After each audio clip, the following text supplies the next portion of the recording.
नाथाय श्रीनिवासाय ते नमः। मनोजवं मारुततुल्यवेगं जितेन्द्रियं बुद्धिमतां वरिष्ठं वातात्मजं वानरयूतमुख्यं श्रीरामदूतं शिरसा नमामि। पूज्याय राघवेन्द्राय सत्यधर्मरताय च भजतां कल्पवृक्षाय नमतां ಕಾಮಧೇನವೇ. ಭಕ್ತರಲ್ಲಿ ಪ್ರತಿ ವರ್ಷದಂತೆ ಈ ವರ್ಷವೂ ಕೂಡ ಶ್ರೀಮಠದಲ್ಲಿ ಶ್ರೀ ಗುರುಸಾರ್ವಭೌಮರ ಆರಾಧನೆ ಮಹೋತ್ಸವ 3 ದಿವಸ ವಿಜೃಂಭಣೆಯಿಂದ ಮಾಡಬೇಕಂತ ಹೇಳಿ ಎಲ್ಲರೂ ನಿಶ್ಚಯಿಸಿದ್ದೇವೆ. ಇದು ರಾಯರ 355ನೇ ವರ್ಷದ ಆರಾಧನಾ ಮಹೋತ್ಸವ, ಮಠದ್ದು 24ನೇ ವರ್ಷದ ಆರಾಧನಾ ಮಹೋತ್ಸವ. ಮುಂದಿನ ವರ್ಷ ಸಿಲ್ವರ್ ಜೂಬ್ಲಿ ಅದ, ಅದಕ್ಕೆ 25ನೇ ವರ್ಷ. ಒಂದು ವರ್ಷದ ಕಾರ್ಯಕ್ರಮವನ್ನು ನಾವು ಹಮ್ಮಿಕೋಬೇಕಂತ ಮಾಡಿದ್ದೇವೆ. ಅದರ ಪ್ರಕಾರ ಒಂದು ವರ್ಷ ಈ ಮಠದಲ್ಲಿ ನಿತ್ಯ ಒಂದು ಕಾರ್ಯಕ್ರಮವನ್ನು ಹಮ್ಮಿಕೋತಾ ಇದ್ದೇವೆ. ಅದಕ್ಕೆ ತಾವೆಲ್ಲರೂ ಸಹಕಾರವನ್ನು ಕೊಡಬೇಕಂತ ಹೇಳಿ ನಾನು ಕೇಳ್ಕೊತಾ ಇದ್ದೇನೆ. ಈ ವರ್ಷ ನಮ್ಮ ಪ್ರವಚನಕ್ಕೆ ನಮ್ಮ ಗುರುಗಳಾದಂಥ ಸತ್ಯಮೂರ್ತಿ ಆಚಾರ್ಯರು ಈ ಮಠಕ್ಕೆ ಸಿಕ್ಕಿದ್ದು ನಮ್ಮೆಲ್ಲರ ಅಪರೂಪದ ಇದು ಒಂದು ಸನ್ನಿವೇಶ. ಯಾಕಂದರೆ ಅವ್ರು ಸಿಗೋದು ಭಾಳ ಕಷ್ಟ. ಈಗ ನೋಡ್ರಿ, 3 ದಿವಸ ಹೇಳಿದಿನ, ಇಲ್ಲ 4 ದಿವಸ ಹೇಳ್ತಂತು ಅಂದ್ರೆ ಭಾಳ ಸಂತೋಷ ಆಗ್ತಾರೆ. ದಿನ ಅವರು 26ನೇ ತಾರೀಕು ಮತ್ತು 27ನೇ ತಾರೀಕು ರಾಯಚೂರಿಗೆ ಹೋಗ್ಬೇಕು. ಇವು ವಿಶ್ವೇಶ್ವರ ತೀರ್ಥರು ರತ್ನಗಳನ್ನು ಬಿಟ್ಟಿದ್ದಾರೆ. ಪೇಜಾವರ ಶ್ರೀಗಳು ಇವ್ರನ್ನ ಒಬ್ಬರಿಗಿಂತ ಒಬ್ಬರು ಜೋರಿದಾರರು. ಜನರನ್ನು ಕೂಡಿಸಬೇಕು, ಜನರ ಸಂಖ್ಯೆ ಹೆಂಗೆ ಸಹಕಾರ ಕೊಡಬೇಕು, ಹೆಂಗೆ ಸಹಕಾರ ತಗೋಬೇಕು ಅಂಬೋದು ನಮ್ಮ ಪೇಜಾವರ ಶ್ರೀಗಳು ಬಹಳ ಇದನ್ನು ಮಾಡಿದ್ದಾರೆ. ಯಾಕಂದರೆ ನಮಗೆ ನಂಟು ಬಹಳ, ನಮ್ಮ ಹಾವೇರಿಗೆ ಮತ್ತು ಪೇಜಾವರ ಶ್ರೀಗಳವರಿಗೆ ನಂಟು ಬಹಳ. ನಮ್ಮ ಹಾವೇರಿಯಿಂದ ಆದಂಥ 8-10 ಮಂದಿ ಸುಧಾ ಪಂಡಿತರು ಹಾವೇರಿಯಲ್ಲೇ ಇದ್ದಾರೆ. ಒಬ್ಬರಿಗಿಂತ ಒಬ್ಬರು ಅತ್ಯಂತ ಮಹಾರಥಿಗಳಿದ್ದಾರೆ.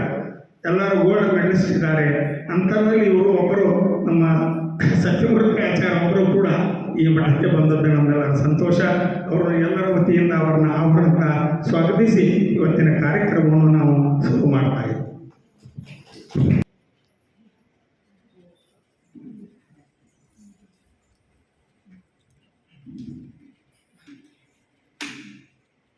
ಯೋಂತತ್ಪ್ರವಿಶ್ಯ ಮಮ ವಾಚಮಿಮಾಂ ಪ್ರಸುಪ್ತಾಂ ಸಂಜೀವಯತ್ಯಖಿಲ ಶಕ್ತಿಧರಸ್ವಧಾಮ್ನಾ ಅನ್ಯಾಂಶ್ಚ ಹಸ್ತಚರಣಶ್ರವಣತ್ವಗಾದೀನ್ ಪ್ರಾಣಾನ್ನಮೋ ಭಗವತೆ ಪುರುಷಾಯ ತುಭ್ಯಂ.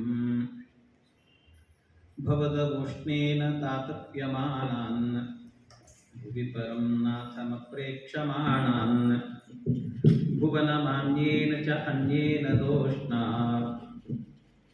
ಭವತು ಧೀರ್ಮಾ ಇತಿ ನ ಸಾಂತ್ವಯಂತಂ. ಪ್ರಣತವಾನ್ ಪ್ರಾಣಿನಾಂ ಪ್ರಾಣಭೂತಂ ಪ್ರಣತಿಭಿ ಪ್ರೀಣಯೇ ಪೂರ್ಣಬೋಧಂ. ತಪೋ ವಿದ್ಯಾ ವಿರಕ್ತ್ಯಾದಿ ಸದ್ಗುಣಭೋಗಾಕರಾನಹಂ ವಾದಿರಾಜಗುರೂನ್ ವಂದೇ ಹಯಗ್ರೀವಪದಾಶ್ರಯಾನ್. ಮೂಕೋಪಿ ಯತ್ಪ್ರಸಾದೇನ ಮುಕುಂದಶಯನಾಯತೆ ರಾಜರಾಜಾಯತೆ ರಿಕ್ತೋ ರಾಘವೇಂದ್ರಂ ತಮಾಶ್ರಯೇ. ಅನವದ್ಯಾತ್ಮಚಾರಿತ್ರಂ ವಾದಿಕದ್ಯೋತಭಾಸ್ಕರಂ ವಿದ್ಯಾಮಾನ್ಯ ಗುರುಂ ವಂದೇ ವಿದ್ಯಾವಿದ್ಯೋತಭಾಸ್ವರಂ. ತಪಸ್ವಾಧ್ಯಾಯ ಶುಶ್ರೂಷಾ ಕೃಷ್ಣಪೂಜಾರತಂ ಮುನಿಂ ವಿಶ್ವೇಶಮಿಷ್ಟದಂ ವಂದೇ ಪರಿವ್ರಾಟ್ ಚಕ್ರವರ್ತಿನಂ. ಶ್ರೀಮಲ್ಲಕ್ಷ್ಮೀ ನೃಸಿಂಹಸ್ಯ ಶ್ರಿಯಂ ದಿಶತು ಮೇ ನಃ. ಸ್ವಭಕ್ತಾಭೀಷ್ಟದಾನಾಯ ಸಮುಪಾತ್ತದಶಾಕೃತೇಃ. ವಸ್ತುಸ್ತುತಂ ಸುರಸ್ತೋಮೈಃ ಅಸ್ತು ಶಸ್ತಂ ಮಯಾ ಸ್ತುತಂ. ಮಸ್ತು ಹಸ್ತಂ ಪ್ರಸ್ತುತಾಯ ಶ್ರುತಿಮಸ್ತಕವಿಶ್ರುತಂ. ಶ್ರೀಮದಾನಂದತೀರ್ಥೇಂದು ಭಾಸನಂ ಮಮ ಮಾನಸೇ. ಆಶಾಸೆ ಸಾಧು ಶಬ್ದಾರ್ಥ ಸರಿದೀಶಾಭಿವೃದ್ಧಯೇ. ಶ್ರೀರಾಘವೇಂದ್ರ ರತ್ನಾನಾಂ ರಸನಾರಂಗನರ್ತಕಿ ಶಬ್ದಾಂಬುದಿ ಶರದ್ಯೋತ್ಸ್ನಾ ಶರಣಂ ಮಮ ಶಾರದಾ. ಶ್ರೀ ಗುರುಭ್ಯೋ ನಮಃ. ಹರಿ ಓಂ ಹರಿ ಓಂ ಹರಿ ಓಂ.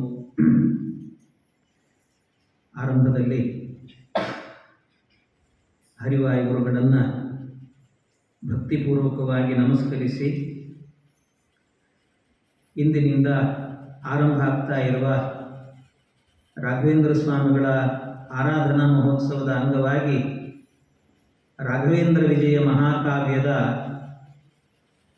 ಈ ಜ್ಞಾನಯಜ್ಞ ನಿರ್ವಿಘ್ನವಾಗಿ ನಡೆಯಲಿ ಅಂತ ವಿಘ್ನೇಶ್ವರಾಂತರ್ಗತ ಭಾರತೀ ರಮಣ ಮುಖ್ಯ ಪ್ರಾಣಾಂತರ್ಗತ ವಿಶ್ವಂಭರ ರೂಪಿ ಪರಮಾತ್ಮ ಅಭಿನ್ನನಾದ ಲಕ್ಷ್ಮೀ ನರಸಿಂಹದೇವರಲ್ಲಿ ಪ್ರಾರ್ಥನೆಯನ್ನು ಸಲ್ಲಿಸಿ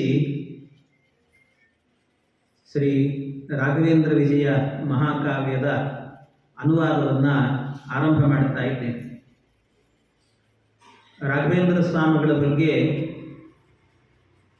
ರಾಘವೇಂದ್ರ ವಿಜಯ ಅಂತ ಹೇಗೆ ಮಧ್ವಾಚಾರ್ಯರ ಬಗ್ಗೆ ಮಧ್ವ ವಿಜಯ ಅನ್ನುವಂಥ ಕಾವ್ಯ ಇದೆಯೋ, ಹಾಗೆ ರಾಯರ ಚರಿತ್ರೆಯನ್ನು ನಿರೂಪಣೆ ಮಾಡಲಿಕ್ಕೆ ಅಂತ ರಾಘವೇಂದ್ರ ವಿಜಯ ಎನ್ನುವಂಥ ಕಾವ್ಯ.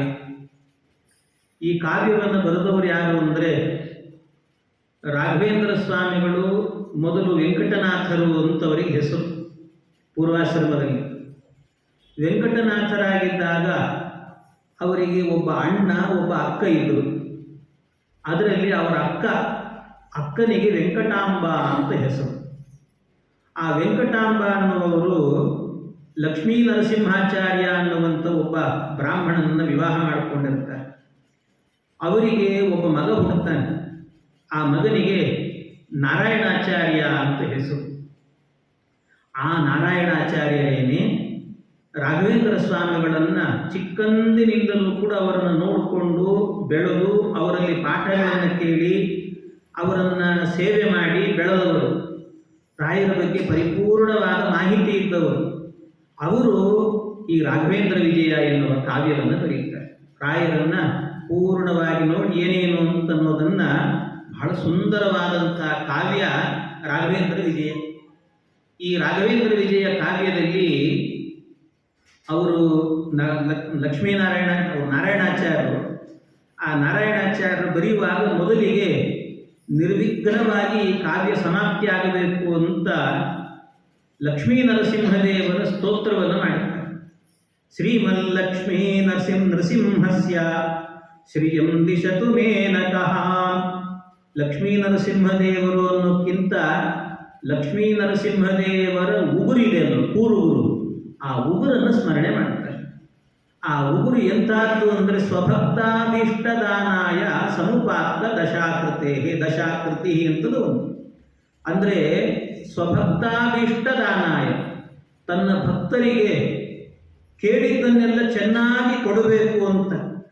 ಅಥವಾ ಸಮುಪಾತ್ತ ದಶಾಕೃತೆ, ಸಮುಪಾತ್ತ ಅಂದರೆ ಆ ಎಲ್ಲ ಕೇಳಿದ್ದನ್ನೆಲ್ಲ ಕಾರುಣ್ಯದಿಂದ ಕೊಡಬೇಕು, ಮೋಕ್ಷಾದಿ ಚತುರ್ವಿಧ ಪುರುಷಾರ್ಥಗಳನ್ನೆಲ್ಲ ಕೊಡಬೇಕು ಅನ್ನೋದಕ್ಕೋಸ್ಕರ ಸಮುಪಾತ್ತ ದಶಾಕೃತೆ, ಒಂದಲ್ಲ 10 ಅವತಾರಗಳನ್ನು ತಾಳಿದೆ ಈ ಉಗುರು ಅಂತ ಹೇಳ್ತಾರೆ.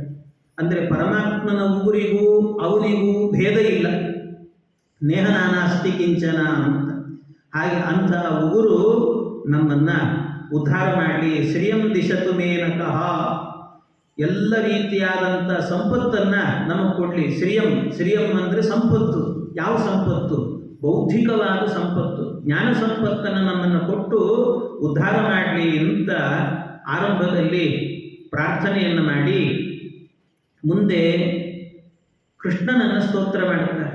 ವಸ್ತುಸ್ತುತಂ ಸುರಸ್ತೋ ಮೈಹಿ ಅಸ್ತು ಶಸ್ತಂ ಮಯಾ ಸ್ತುತಂ ಮಸ್ತು ಹಸ್ತಂ ಪ್ರಸ್ತುತಾಯ ಶ್ರುತಿಮಸ್ತಕ ವಿಶ್ರುತಂ. ಶ್ರುತಿಮಸ್ತಕ ಅಂದರೆ ವೇದಗಳ ತಲೆ ಅಂತ ಅರ್ಥ. ವೇದಗಳ ತಲೆ ಅಂದರೆ ತಲೆಯಂತೆ ಇರುವಂಥದ್ದು. ವೇದಗಳ ಶಿರಸ್ಸಿನ ಭಾಗ ಯಾವುದು ಅಂದರೆ ಉಪನಿಷತ್ತು ಅಂತ. ಆ ಉಪನಿಷತ್ತುಗಳಿಂದ ಪ್ರತಿಪಾದ್ಯನಾದಂಥವನು ಕೃಷ್ಣ ಪರಮಾತ್ಮ. ಅಂಥ ಶ್ರುತಿಮಸ್ತಕ ವಿಶ್ರುತಂ ಮಸ್ತು ಹಸ್ತಂ ಕೈಯಲ್ಲಿ ಯಾವಾಗಲೂ ಬೆಣ್ಣೆ ಹಿಡ್ಕೊಂಡಿರ್ತಾನಂತೆ. ಬೆಣ್ಣೆ ಹಿಡ್ಕೊಂಡಂತ ಏನು ಭಗವಂತ ಇದ್ದಾನಲ್ಲ ಪರಮಾತ್ಮ, ಅವನನ್ನು ನಾನು ಸ್ತೋತ್ರ ಮಾಡುತ್ತೇನೆ. ಯಾಕೆ ಅಂತಂದರೆ ಯಾವುದೇ ರೀತಿಯಾದ ವಿಘ್ನಗಳು ನನಗಿಲ್ಲದಂತೆ ಈ ಕಾವ್ಯವನ್ನು ಚೆನ್ನಾಗಿ ಸಮಾಪ್ತಿಗೊಳಿಸಬೇಕು, ಅದಕ್ಕೋಸ್ಕರವಾಗಿ ಅವನ ಸ್ತೋತ್ರ ಮಾಡುತ್ತೇನೆ ಅಂತ ಹೇಳ್ತಾರೆ. ಮುಂದೆ ಗುರುಗಳಾದಂಥ ಶ್ರೀಮದ್ ಆಚಾರ್ಯರನ್ನು ಸ್ತೋತ್ರ ಮಾಡಿದ್ದಾರೆ, ಮಧ್ವಾಚಾರ್ಯರನ್ನು ಸ್ತೋತ್ರ ಮಾಡುತ್ತಾರೆ. ಶ್ರೀಮದಾನಂದ ತೀರ್ಥೇಂದು ಭಾಸನಂ ಮಮ ಮಾನಸೆ ಆಶಾಸೆ ಸಾಧು ಶಬ್ದಾರ್ಥ ಸರಿದೀಶಾಭಿವೃದ್ಧಯೇ. ಶ್ರೀಮದಾನಂದ ತೀರ್ಥೇಂದು ಭಾಸನಂ ಮಮ ಮಾನಸೆ. ಮಧ್ವಾಚಾರ್ಯರೆನ್ನುವಂತಹ ಚಂದ್ರನೆನ್ನುವಂಥ ಬೆಳದಿಂಗಳನ್ನು ನನ್ನ ಹೃದಯದಲ್ಲಿ ಸ್ಥಾಪನೆ ಮಾಡಿಕೊಡುತ್ತೇನೆ ನಾನು. ಯಾಕೆ ಅಂದರೆ ಆಶಾಸೆ ಸಾಧು ಶಬ್ದಾರ್ಥ ಸರಿದೀಶಾಭಿವೃದ್ಧಯೇ ಅಂತ. ಈ ಸಮುದ್ರದ ಚಂದ್ರ, ಅದರಲ್ಲೂ ಹುಣ್ಣಿಮೆ ಬಂದಾಗ ಸಮುದ್ರ ಉಕ್ಕುಕ್ಕಿ ಬರ್ತದಂತೆ, ಹೆಚ್ಚು ಉಕ್ಕುತ್ತದೆ, ಉಕ್ಕುಕ್ಕಿ ಬರ್ತದಲ್ವ. ಹಾಗೆ ಮಧ್ವಾಚಾರ್ಯರೆನ್ನುವಂಥ ಚಂದ್ರ ನನ್ನ ಹೃದಯದಲ್ಲಿ ಮೂಡಿದರು ಅಂದರೆ ಇಲ್ಲಿ ಒಳಗಡೆನೂ ಕೂಡ ಸಮುದ್ರ ಉಕ್ಕುತ್ತದೆ ಅಂತ ಹೇಳ್ತಾರೆ. ಯಾವ ಸಮುದ್ರ ಅದು ಅಂತ ಹೇಳಿದರೆ ನನ್ನ ಹೃದಯದಲ್ಲಿ ಸಾಧು ಶಬ್ದಾರ್ಥ ಸರಿತು. ಸಾಧು ಶಬ್ದಾರ್ಥ ಅಂದರೆ ನನ್ನಲ್ಲೂ ಒಂದು ಸಮುದ್ರ ಇದೆ. ಯಾವುದು ಅಂದರೆ ಕಾವ್ಯ ಬರೀಬೇಕಾದ್ರೆ ಯಾವ ಸಮುದ್ರ ಬೇಕು ನನಗೆ? ಕಾವ್ಯ ಬರೀಬೇಕಾದ್ರೆ ಬೇಕಾದದ್ದು ಶಬ್ದ ಸಂಪತ್ತು ಬೇಕು, ಶಬ್ದಗಳು ಬೇಕು. ಹಾಗಾಗಿ ಒಳ್ಳೊಳ್ಳೆ ಶಬ್ದಗಳು ಬರಬೇಕು, ಒಳ್ಳೊಳ್ಳೆ ರೀತಿಯಾದ ಕಾವ್ಯ ರಚನೆ ಆಗಬೇಕು ಅಂತಾದರೆ ಒಳಗಡೆ ಆ ಶಬ್ದಗಳು ಉಕ್ಕಿ ಬರಬೇಕು.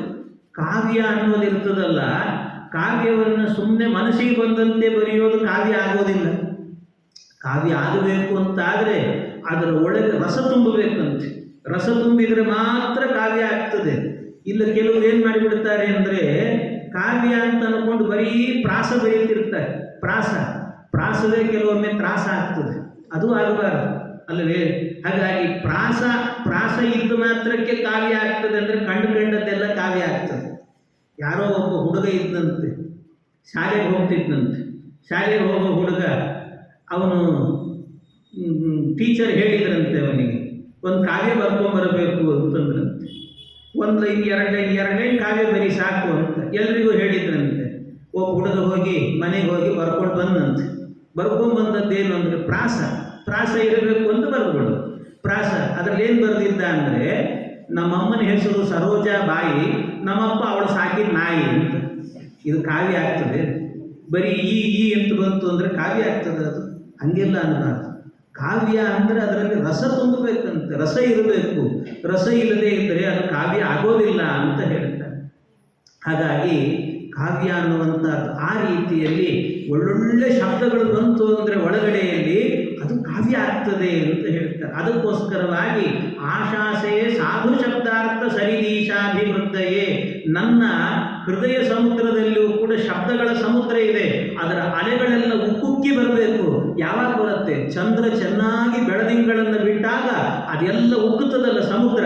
ಹಾಗೆ ನನ್ನ ಹೃದಯ ಸಮುದ್ರದಲ್ಲೂ ಕೂಡ ಈ ಅಲೆಗಳೆಲ್ಲ ಅಂದರೆ ಸಾಧು ಶಬ್ದಗಳು, ಒಳ್ಳೆ ಶಬ್ದಗಳೆನ್ನುವಂಥದ್ದು ಉಕ್ಕಿ ಬರಬೇಕು.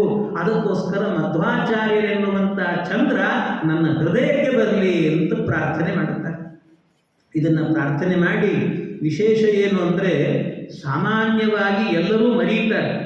ನಮಗೆಲ್ಲ ಉಪಕಾರ ಮಾಡಿದಂಥ ಮಹಾತ್ಮರು ಅಂತಂದರೆ ಅದು ತ್ರಿವಿಕ್ರಮ ಪಂಡಿತಾಚಾರ್ಯರು ಮತ್ತು ನಾರಾಯಣ ಪಂಡಿತಾಚಾರ್ಯ.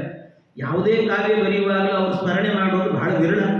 ಆದರೆ ನಾರಾಯಣಾಚಾರ್ಯ ಅವರಿಬ್ಬರನ್ನು ಸ್ತೋತ್ರ ಮಾಡುತ್ತಾರೆ, ತ್ರಿವಿಕ್ರಮ ಪಂಡಿತಾಚಾರ್ಯರನ್ನು ಸ್ತೋತ್ರ ಮಾಡುತ್ತಾರೆ. ತ್ರಿವಿಕ್ರಮ ಪಂಡಿತಾಚಾರ್ಯರು ಅಂದರೆ ವಾಯುಸ್ತುತಿಯನ್ನು ಬರೆದಂತಹ ಮಹಾಮಹಿಮರು. ಅವರ ಬಗ್ಗೆ ಒಂದು ಮಾತು ಹೇಳ್ತಾರೆ. ಕಠಿಣಾಪಿ ಕವಿಶ್ಲಾಘ್ಯ ತ್ರಿವಿಕ್ರಮ ಸರಸ್ವತಿ ಸುವರ್ಣ ಯೋಗ ಸಂದೃಶ್ಯ ವರಾವಜ್ರಮಣಿರ್ಯತ. ಈ ವಜ್ರ ಇರ್ತದಲ್ವ, ವಜ್ರ ಬಹಳ ಕಠಿಣ. ಅದು ಅಷ್ಟು ಸುಲಭ ಇರಲ್ಲ. ಕಲ್ಲದು ವಜ್ರ ಅಂದರೆ ಕಲ್ಲು ಅಂತ ಅರ್ಥ. ಹಾಗಾಗಿ ಕಲ್ಲು ಗಟ್ಟಿ ಇರ್ತದಂಥದ್ದು. ಆದರೆ ಅದು ಗಟ್ಟಿ ಇದ್ದರೂ ಕೂಡ, ಕಠಿಣವಾಗಿದ್ದರೂ ಕೂಡ ಅದು ಬಂಗಾರದ ಜೊತೆಗೆ ಸೇರಿತು ಅಂದರೆ ಅದರ ಹೊಳಪೇ ಬೇರೆ. ಅದರ ಹೊಳಪೇ ಬೇರೆ. ನೀವು ಬರೀ ಉಂಗುರ ಹಾಕ್ಕೊಳ್ಳೋಕ್ಕೂ ವಜ್ರವನ್ನು ಸೇರಿಸಿ ಒಂದು ಉಂಗುರ ಹಾಕ್ಕೊಂಡ್ರೆ ಅದು ಎಷ್ಟು ಹೊಳಪು ಬರ್ತದೆ ನೋಡಿ.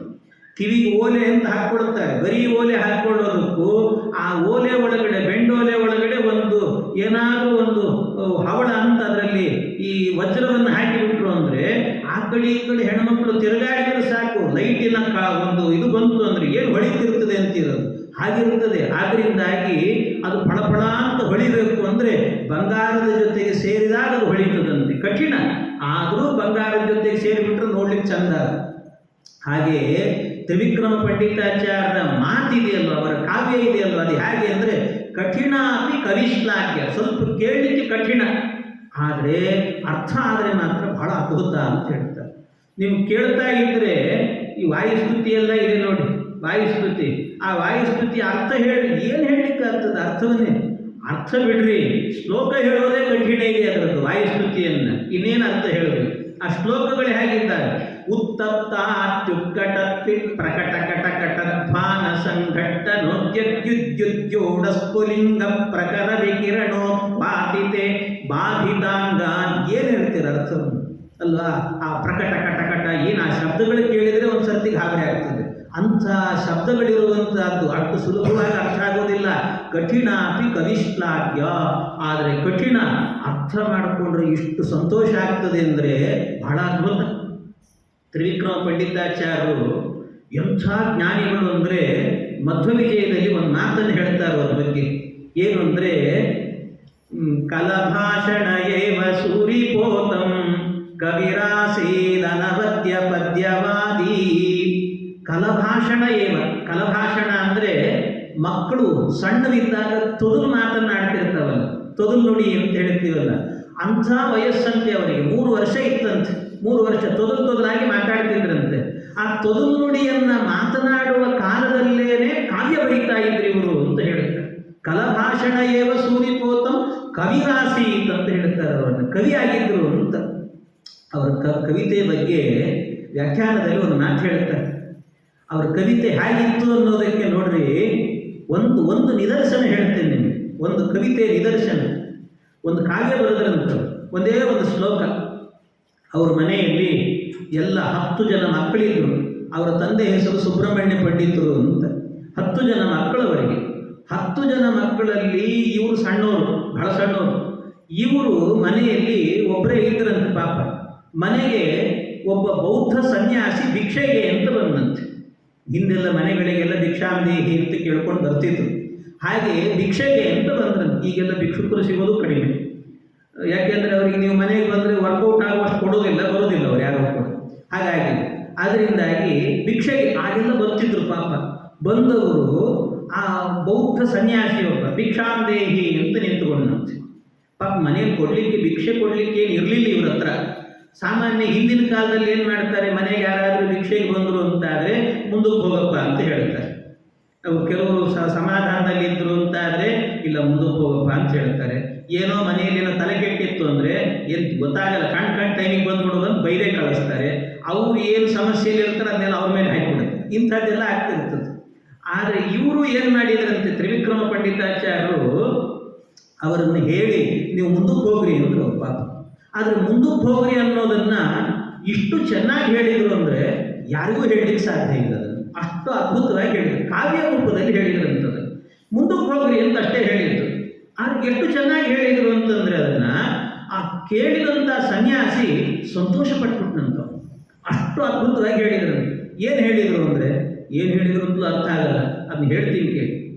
ಹೇಗಿದೆ ಅವ್ರು ಹೇಳಿದ್ದು ಅಂದರೆ, ಆ ಸನ್ಯಾಸಿಗೆ ಹೇಳಿದ್ರಂತೆ, ಏಕಕ್ಷಪಣಕ ಶಾಖಾಹರ್ತ ಯತ್ರ ಕ್ಷಪಣಕ ದಶ ಶಾಖಾದಾಹ ಯತ್ರ ಕ್ಷಪಣಕ ದಶ ಶಾಖಾಶಾಹ ತತ್ರ ಕ್ಷಪಣಕ ಶಾಖಾ ಶಾಖಾ. ಏನು ಅರ್ಥ ಮಾಡ್ಕೋಬೇಕು ಹೇಳಿ? ಅರ್ಥವೇ ಆಗಲ್ಲ. ಅದನ್ನೇ ಹೇಳಿದ್ರು, ಕಠಿಣ ಅತಿ ಕವಿಶ್ಲಾಘ್ಯ ಅಂತ. ಕಠಿಣ ಅವರ ಮಾತು ಅರ್ಥ ಆಗಲ್ಲ, ಆದರೆ ಅರ್ಥ ಆದರೆ ಇಷ್ಟು ಆನಂದ ಆಗ್ತದಂತೆ. ಏಕ ಕ್ಷಪಣಕ ಶಾಖಾಹರ್ತ. ಕ್ಷಪಣಕ ಅನ್ನೋ ಶಬ್ದಕ್ಕೆ ಅರ್ಥ ಏನು ಅಂದರೆ ಸಂಸ್ಕೃತದಲ್ಲಿ ಬೇಡಿ ತರುವವನು, ಕಷ್ಟಪಟ್ಟು ದುಡಿದು ಬೇಡಿ ತರುವವನು ಅಂತ ಅರ್ಥ. ಬೇಡಿ ಕ್ಷಪಣಕ ಅಂದರೆ ಏಕ ಕ್ಷಪಣಕ ಶಾಖಾಹರ್ತ. ಶಾಖ ಅಂದರೆ ತರಕಾರಿ, ಕಾಯಿಪಲ್ಯ ಎಲ್ಲ ತರ್ತೀವಲ್ಲ, ಅದೆಲ್ಲ ಶಾಖಾವ್ರತ ಅಂತ ಮಾಡ್ತಿದ್ದೀವಲ್ಲ ಈಗ, ಅದೆಲ್ಲವೂ ಕೂಡ ಅಂತ ಅರ್ಥ. ಹಾಗೆ ಏಕ ಕ್ಷಪಣಕ ಶಾಖಾಹರ್ತ. ಏಕಃ ನಮ್ಮ ಮನೆಯಲ್ಲಿ ದುಡಿದು ತರಕಾರಿ ಎಲ್ಲವನ್ನು ತರುವವನು, ದವಸ ಧಾನ್ಯಗಳನ್ನು ತರುವವನು ಒಬ್ಬ ಇದ್ದಾನೆ. ಏಕಃ ಕ್ಷಪಣಕ, ಬೇಡಿ ತರುವವನು ಒಬ್ಬ ಇದ್ದಾನೆ, ನಮ್ಮಪ್ಪ ಅಂತ. ಯತ್ರ ಕ್ಷಪಣಕ ಬಹುಶಃ ಕಾದಾಹ. ಆ ಮನೆಯಲ್ಲಿ ಆದಾಹ, ಅದಾಹ ಅಂದರೆ ಅದವಕ್ಷಣೆ, ತಿನ್ನುವವರು ಎಷ್ಟು ಜನ ಇದ್ದೇವೆ ಅಂದರೆ 10 ಮಂದಿ ಇದ್ದೇವೆ ನಾವು ಅಂದರು. ತತ್ರ ಕ್ಷಪಣಕ ದಶಶಾಖಾದಾಹ, 10 ಜನ ತಿನ್ನುವವರು ಇದ್ದೇವೆ ನಾವು. ಯಾವ ಮನೆಯಲ್ಲಿ ಒಬ್ಬ ದುಡಿದು ತರುವವನು ತಿನ್ನುವವರು 10 ಜನ ಅಂದರೆ ಅವರಿಗೆ ಎಷ್ಟು ಬಡತನ ಇರುತ್ತದೆ ಅಂತ ನಿಮಗೆ ಅರ್ಥ ಆಗ್ತದೆ. ಅಂಥ ಮನೆಗೂ ಬಂದು ಅಲ್ಲಿ ತತ್ರ ಕ್ಷಪಣಕ ಶಾಖ ಆಶಾ ಕ ಅಂದರೆ ಅಲ್ಲೂ ನಿನಗೊಂದು ಭಿಕ್ಷೆ ಸಿಗುತ್ತೆ ಅನ್ನುವ ಆಶಾದಿಂದ ಬಂದಿದೆಯಲ್ಲ, ಏನಪ್ಪ ಹೇಳಿ ಮಾರಾಯ ನಿನಗೆ ಅಂತಂದ್ರಂತ. ಮುಂದಕ್ಕೆ ಹೋಗು ಅಂತ ಹೇಳಿದ್ರು, ಸರಿಯಾಗಿ ಇಷ್ಟೇ ಹೇಳಿದ್ರು ಅವರು. ಪಾಪ ನಾವೇ ಬಡವರು, ನಿನಗೇನು ಹಾಕ್ಲಿ ಅನ್ನೋ ಹಾಗೆ ಶ್ಲೋಕ ರಚನೆ ಮಾಡಿದರಂತಷ್ಟೇ. ಇಷ್ಟು ಹೇಳಲಿಕ್ಕೆ ಪುರುಸೊತ್ತಿಲ್ಲ. ಆ ಬೌದ್ಧ ಸನ್ಯಾಸಿ ಇಷ್ಟು ಆನಂದ ಆಯಿತು ಅಂದರೆ ಅವನಿಗೆ, ನನ್ನ ಹೊಟ್ಟೆ ತುಂಬಿತಿ, ಯಾವ ಮನೆಗೂ ಭಿಕ್ಷೆ ಹೋಗಲ್ಲ ನಾನು ಅಂದ್ಬಿಟ್ಟಂತೆ. ಅಷ್ಟು ಖುಷಿ. ಅಂದರೆ ಆ ಕಾವ್ಯವನ್ನು ರಚನೆ ಮಾಡುವಂತಹದ್ದು ಅದನ್ನೇ ಕಲಭಾಷಣ ಏವ ಸೂರಿಪೋತಂ ಕವಿರಾಸೀತ್ ಅನವದ್ಯ ಪದ್ಯವಾದಿ. ಅನವದ್ಯ ಪದ್ಯವಾದಿ, ಅಂಥ ವಯಸ್ಸಿನಲ್ಲೇನೆ ಕಾವ್ಯಗಳನ್ನು ರಚನೆ ಮಾಡುತ್ತಾ ಇದ್ದ ಮಹಾತ್ಮರು. ಅಂಥವರ ಅನುಗ್ರಹ ನನಗಾಗಲಿ ಅಂತ ನಾರಾಯಣಾಚಾರ್ಯರು ಪ್ರಾರ್ಥನೆ ಮಾಡುತ್ತಾ ಮುಂದೆ ಹೇಳ್ತಾರೆ. ಅವರ ಮಕ್ಕಳು ನಾರಾಯಣ ಪಂಡಿತಾಚಾರ್ಯರು, ತ್ರಿವಿಕ್ರಮ ಪಂಡಿತರಾಯಿತು, ನಾರಾಯಣ ಪಂಡಿತರು. ಅವರ ಕಾವ್ಯದ ಶೈಲಿನೇ ಬೇರೆ ಅಂತ.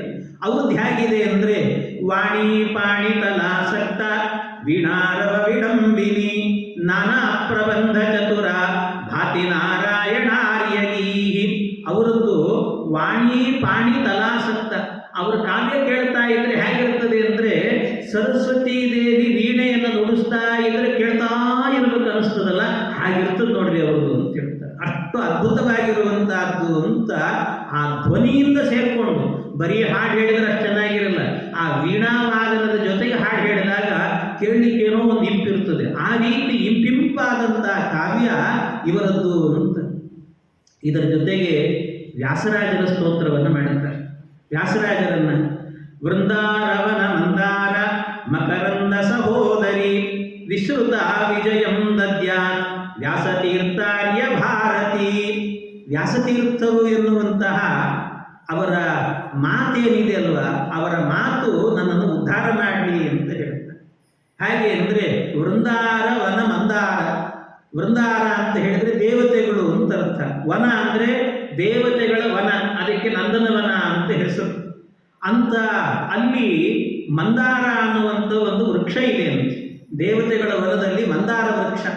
ಅದು ಕೇಳಿದ್ದನ್ನು ಕೊಡುವಂತಹದ್ದು, ಕೇಳಿದ್ದನ್ನು ಕೊಡುವಂಥದ್ದು.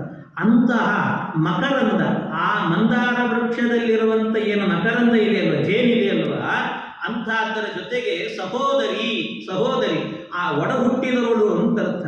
ಯಾವುದು ಅಂದರೆ ಆ ಮಂದಾರ ವೃಕ್ಷದ ಸಹೋದರಿ ಯಾರು ಅಂದರೆ ವ್ಯಾಸತೀರ್ಥಾರ್ಯ ಭಾರತಿ. ಅಂದರೆ ವ್ಯಾಸತೀರ್ಥರ ಮಾತು ಇದೆಯಲ್ವಾ, ಅವರು ಬರೆದ ಗ್ರಂಥಗಳಿದೆಯಲ್ಲ, ಆ ಮಂದಾರದ ಸಹೋದರಿ. ಅಂದರೆ ನೀವು ಕೇಳಿದ್ದನ್ನು ಕೊಡುತ್ತದೆ. ಅವರ ಗ್ರಂಥಗಳು ಓದಿಬಿಟ್ರೂ ಸಾಕು. ಎಂತಿಂಥ ಗ್ರಂಥ! ವ್ಯಾಸತ್ರಯ ಅಂತಲೇ ಪ್ರಸಿದ್ಧವಾಗಿರುವಂಥ ಗ್ರಂಥ ಅವರದ್ದು. ನ್ಯಾಯಾಮೃತ, ತರ್ಕತಾಂಡವ, ಚಂದ್ರಿಕಾ ಅಂತ ಗ್ರಂಥಗಳು. ಈ ಬ್ರಹ್ಮಸೂತ್ರ ಭಾಷ್ಯ ಮತ್ತು ಬ್ರಹ್ಮಸೂತ್ರ ಟೀಕೆ ಏನಿದೆ, ಅದರಲ್ಲಿ ಬಂದಿರುವಂಥ ಅಪಿ ಅನ್ನೋ ಶಬ್ದ ಬಂದರೆ ಅದಕ್ಕೊಂದು ಅರ್ಥ ಹೇಳ್ತಾರೆ, ಚ ಅನ್ನುವಂಥ ಶಬ್ದ ಬಂದರೆ ಒಂದು ಅರ್ಥ ಹೇಳ್ತಾರೆ. ಏನು ಅದ್ಭುತವಾದಂಥ ವ್ಯಾಖ್ಯಾನ ಅಂತೀರಿ ವ್ಯಾಸತೀರ್ಥರದ್ದು! ಅಸಾಧ್ಯವಾದ ವ್ಯಾಖ್ಯಾನ. ಆದರೆ ಅಷ್ಟೇ ಕಬ್ಬಿಣದ ಕಡಲೆ ಅದು, ಅಷ್ಟು ಸುಲಭವಾಗಿ ಅರ್ಥ ಆಗುವುದಿಲ್ಲ. ಅಷ್ಟು ಅದ್ಭುತವಾದಂಥ ಮಾತುಗಳು. ನ್ಯಾಯಾಮೃತ ಅನ್ನುವಂಥ ಗ್ರಂಥ ಬರೀತಾರೆ. ಹೇಗಿದೆ ಅಂತಂದರೆ, ಅವರು ಹೇಳುವಂಥದ್ದು ಕೆಲವು ಶಾಸ್ತ್ರಗಳಿರುತ್ತದೆ. ಮಾಯಾವಾದ ಅಂತ ಶಾಸ್ತ್ರ. ಈ ಮಾಯಾವಾದ ಶಾಸ್ತ್ರ ಏನು ಹೇಳುತ್ತದೆ ಅಂದರೆ, ಅದು ಹೇಳುವಂಥದ್ದು ಜಗತ್ತೆಲ್ಲ ಸುಳ್ಳು, ವಿಶ್ವಂ ಮಿಥ್ಯ ವಿಭು ಅಗುಣವಾದ. ಜಗತ್ತು ಸುಳ್ಳಂತೆ, ಬ್ರಹ್ಮ ಮಾತ್ರ ಸತ್ಯ ಅಂತೆ. ವಿಶ್ವಂ ಮಿಥ್ಯ, ಬ್ರಹ್ಮ ಸತ್ಯಂ ಜಗನ್ಮಿಥ್ಯ ಅಂತ. ಅದು ಹೆಂಗಾಗ್ತದೆ ಹೇಳ್ರಿ? ನೀವೆಲ್ಲ ಈಗ ಬದುಕಿದ್ದೀವಿ ನಾವೆಲ್ಲ, ಮತ್ತೆ ನಾವು ಸತ್ಯ ಅಂತ ನಂಬಾರ್ದ? ನಾವಲ್ವ ಸತ್ಯ, ನಾವು ಸುಳ್ಳ, ಬದುಕಿರೋದೇ ಸುಳ್ಳ? ಈಗ ಎಷ್ಟು ಗೊಂದಲ ಅಂದರೆ, ಅವ್ರು ಏನು ಹೇಳ್ತಾರೆ ಅನ್ನೋದು ಅವರಿಗೆ ಅರ್ಥ ಆಗಲ್ಲ. ಅಂಥ ಸಿದ್ಧಾಂತ ಮಾಯಾವಾದ. ಅವ್ರು ಏನು ಹೇಳ್ತಾರೆ ನಿಮ್ಗೆ ಗೊತ್ತೇ ಆಗಲ್ಲ. ಅದು ಒಂದು ಅರಣ್ಯ ಅಂತ. ಕಾಡು ಒಳಗಡೆ ಹೋದರೆ ಎಲ್ಲಿ ಹೊರಗೆ ಬರಬೇಕು ಅಂತ ಗೊತ್ತಾಗಲ್ಲ. ಸಾಮಾನ್ಯ ಕಾಡ, ಇನ್ನು ಗೊಂಡಾರಣ್ಯ ಅಂತಾದರೆ ಹೇಗಿರ್ತದೆ ಹೇಳಿ? ಒಳಗೆ ಹೋದ್ರೆ ಹೊರಗೆ ಬರಲಿಕ್ಕಾಗಲ್ಲ. ಅಂಥ ರೀತಿ ಇರುವಂಥದ್ದು. ಅದಕ್ಕೆ ವ್ಯಾಸತೀರ್ಥರು ಒಂದು ಕಡೆ ಏನು ಮಾಡ್ತಾರೆ ಅಂದರೆ, ವಾದ ಮಾಡಲಿಕ್ಕೆ ಅಂತ ಕೂತಾಗ ಜಗತ್ತೆಲ್ಲ ಸುಳ್ಳು ಸುಳ್ಳು ಅಂತ ಹೇಳ್ತಿರ್ತಾರೆ. ಜಗತ್ ಸುಳ್ಳು ಅಂತನೂ ಅಂದ್ರೆ ಅವ್ರ ವಾದ ಹೇಗಿರುತ್ತೆ ಅನ್ನೋದಕ್ಕೆ ನಿಮ್ಗೆ ನಿದರ್ಶನ ಹೇಳೋರು. ವ್ಯಾಸತೀರ್ಥರು ತಮಾಷೆ ಮಾಡಿ ಹೇಳ್ತಾರೆ, ಅರ್ಥವೇ ಆಗಲ್ಲ ನಿಮಗೆ. ಅವ್ರು ಹೇಳ್ತಾರೆ, ವ್ಯಾಸತೀರ್ಥರು ಅವರ ಸಾಮರ್ಥ್ಯದಿಂದ ಒಂದು ಹುಲಿಯನ್ನು ಸೃಷ್ಟಿ ಮಾಡಿದ್ರಂತೆ. ಹುಲಿ ಸೃಷ್ಟಿ ಮಾಡಿ, ಆ ಹುಲಿಯನ್ನು ಸೃಷ್ಟಿ ಮಾಡಿದಾಗ ಆ ವಾದ ಮಾಡ್ತಿದ್ದಲ್ಲ ಮಾಯಾವಾದಿ, ಅವನು ಎದುರಿಗೆ ಬಂತು, ಹೆದರಿ ಓಡ್ಲಿಕ್ಕೆ ಶುರು ಮಾಡಿದ್ರು. ಓಡ್ಲಿಕ್ಕೆ ಶುರು ಮಾಡಿದರೆ ವ್ಯಾಸತೀರ್ಥರು ಕೇಳ್ತಾರೆ, ಅಲ್ಲಪ್ಪ ನೀನು ಸುಳ್ಳು, ಹುಲಿ ಸುಳ್ಳು, ಜಗತ್ತೇ ಸುಳ್ಳು, ನೀನು ಯಾಕೆ ಓಡ್ತಾ ಇದ್ದೀಯ ಅಂತ. ಯಾಕೆ ಓಡ್ತಾ ಇದೆಯಾ? ಯಾಕೆ ಜಗತ್ತೇ ಸುಳ್ಳಲ್ವಾ ನಿಮ್ಮ ಪ್ರಕಾರ? ಜಗತ್ತೇ ಸುಳ್ಳು ಅಂದಮೇಲೆ ಹುಲಿ ಸುಳ್ಳು, ನೀನು ಸುಳ್ಳು, ಮತ್ತೆ ಯಾಕೆ ಓಡ್ತಾ ಇದ್ದೀನಿ ನೀನು ಅಂದರೆ, ಅವನು ಎಂಥ ಮಹಾತ್ಮ, ಅವನು ಹೇಳಿದಂತೆ, ಸ್ವಾಮಿ ನಾವು ಓಡ್ತಾ ಇರೋದು ಸುಳ್ಳು ಅಂತ. ಏನು ಹೇಳಬೇಕು?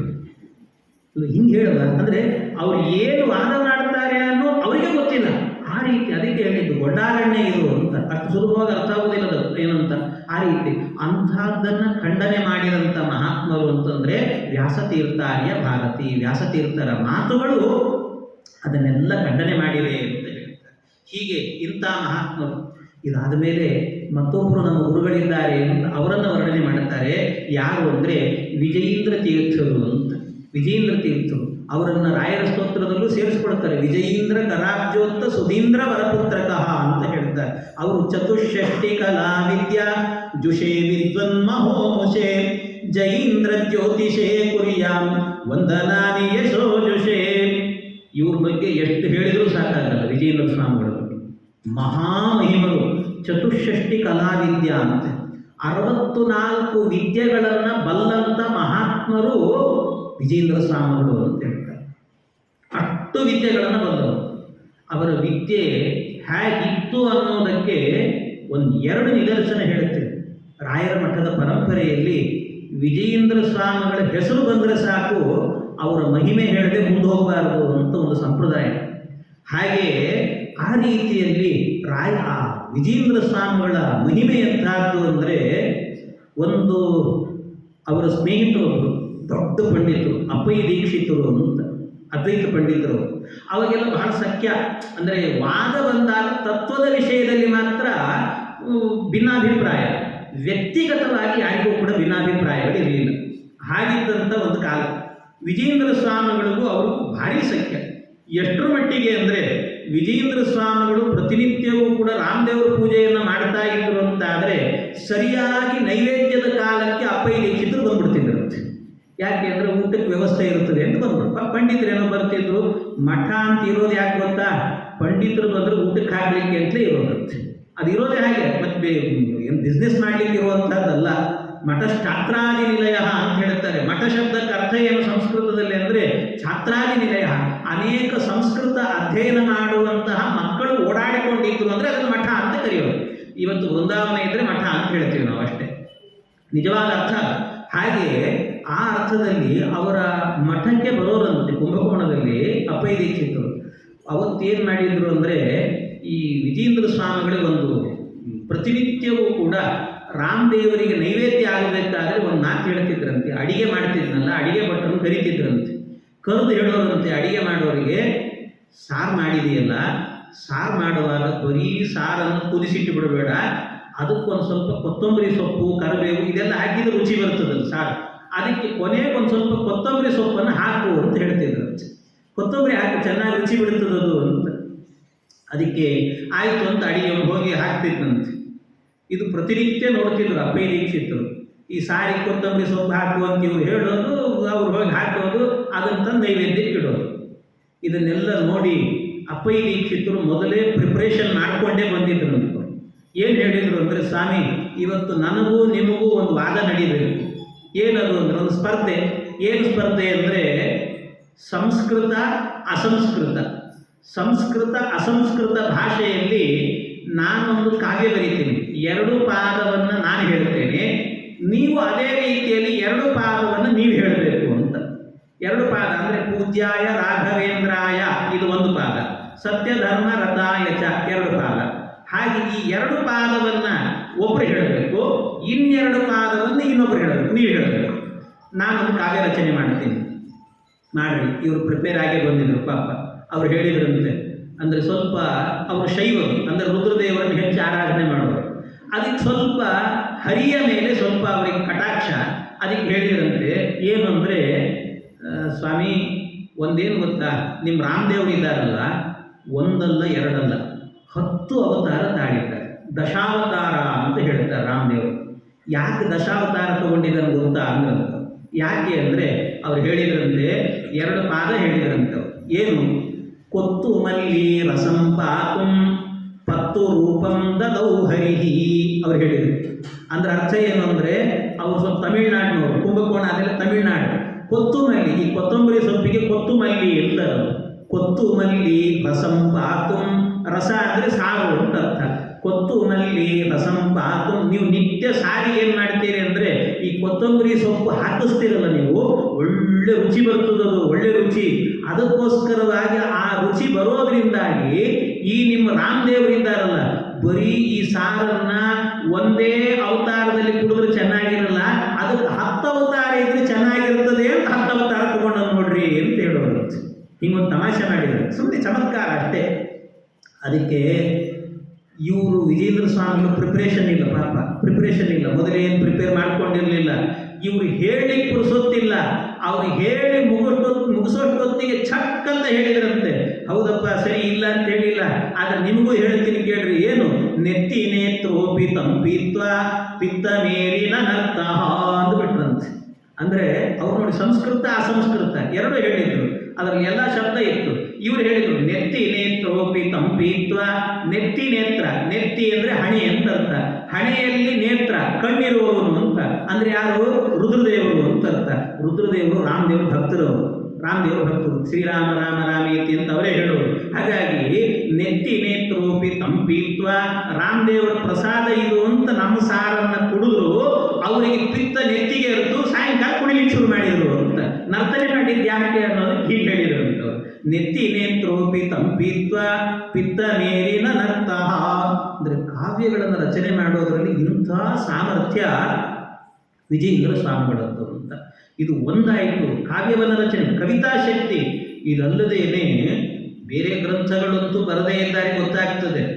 ಸನ್ಯಾಸಿಗಳು ಅಂದರೆ ಸಾಮಾನ್ಯವಾಗಿ ಜ್ಯೋತಿಷ್ಶಾಸ್ತ್ರ ಗೊತ್ತಿರೋದಿಲ್ಲ ಅಂತ ಹೇಳ್ತಾರೆ. ಜ್ಯೋತಿಷ್ಯ ಶಾಸ್ತ್ರವನ್ನು ಕೇಳಲಿಕ್ಕೆ ಯಾರ್ಯಾರ ಹತ್ರ ಹೋಗ್ತಿರ್ತಾರೆ, ಬೇರೆ ಪುರೋಹಿತರು ಅವ್ರ ಹತ್ರ ಹೋಗ್ತಾರೆ ಅಷ್ಟೇ. ಸನ್ಯಾಸಿಗಳು ಆಶೀರ್ವಾದ ಮಾಡಿ ನಮಗೇನೋ ಅನಾರೋಗ್ಯ ಒಳ್ಳೆಯದಾಗಲಿ ಅಂತ ಮಂತ್ರಾಕ್ಷತೆ ಕೊಡ್ತಾರೆ ಅಷ್ಟೇ, ಅಷ್ಟರಿಂದ ಆಗಿಬಿಡುತ್ತದೆ. ಅವರು ಜಾತಕ ಗೀತಕ ಇವೆಲ್ಲ ನೋಡೋದು ಅಂತೆಲ್ಲ ಇರೋದಿಲ್ಲ. ಅದಕ್ಕೆ ಒಬ್ಬ ಕೇರಳದಲ್ಲಿ ಓದಿದಂತಹ ಜ್ಯೋತಿಷ್ಶಾಸ್ತ್ರವನ್ನು ಕಲಿತಂಥ ಒಬ್ಬ ಪಂಡಿತ ವಿಜೇಂದ್ರ ಸ್ವಾಮಿಗಳನ್ನು ಗೆಲ್ಲಬೇಕು ಅಂತ ಬಂದನಂತೆ. ಆ ವಿಜೇಂದ್ರ ಸ್ವಾಮಿಗಳನ್ನು ಗೆಲ್ಲಬೇಕು ಅಂತ ಬಂದಾಗ ಆಗ ಆ ವಿಜೇಂದ್ರ ಸ್ವಾಮಿಗಳ ಹತ್ರ ಬಂದು ಭಾರಿ ವಾದ ನಡೆಯುತ್ತಂತೆ. ದೊಡ್ಡ ವಾದ, ಜ್ಯೋತಿಷ್ಶಾಸ್ತ್ರದಲ್ಲೇ ವಾದ. ಅನೇಕ ವಾದಗಳು ನಡೆದು ಆ ಕೇರಳದ ಪಂಡಿತ ವಿಜೇಂದ್ರ ಸ್ವಾಮಿಗಳ ಕೈಯಲ್ಲಿ ಸೋತ ವಾದದಲ್ಲಿ. ಕೊನೆಗೊಂದು ನಿಶ್ಚಯ ಮಾಡೋಣ, ಇದು ಸೋಲು ಅಂತ ನಾನು ಒಪ್ಪೋದಿಲ್ಲ, ಆದರೆ ಒಂದು ಕೆಲಸ ಮಾಡೋಣ, ನಾನು ಜ್ಯೋತಿಷಿ, ನಿಮಗೂ ಆ ಶಾಸ್ತ್ರ ಗೊತ್ತಿದೆ, ಅದಕ್ಕೆ ನಾಳೆ ಸಾಯಂಕಾಲ ಒಂದು ಜಾಗದಲ್ಲಿ ಅಲ್ಲಿ ಏನು ಘಟನೆ ನಡೆಯುತ್ತೆ ಅನ್ನೋದನ್ನು ನಾನು ಬರೆದಿಡ್ತೇನೆ, ನೀವು ಬರೆದಿಡ್ರಿ. ಇಬ್ಬರು ಪತ್ರವನ್ನು ಒಬ್ಬ ನಂಬಿಕಸ್ಥನಾದ ಬ್ರಾಹ್ಮಣನ ಕೈಯಲ್ಲಿ ಕೊಡೋಣ, ಅವನು ತಂದು ಸಾಯಂಕಾಲ ಓದಬೇಕು, ನಾಳೆ ಸಾಯಂಕಾಲ ಓದಬೇಕು ಈ ಪತ್ರವನ್ನು. ಏನಾಗುತ್ತೆ ನೋಡೋಣ, ಅದರಲ್ಲಿ ಯಾರು ಗೆಲ್ತಾರೆ ಅವರೇ ಅಂತ.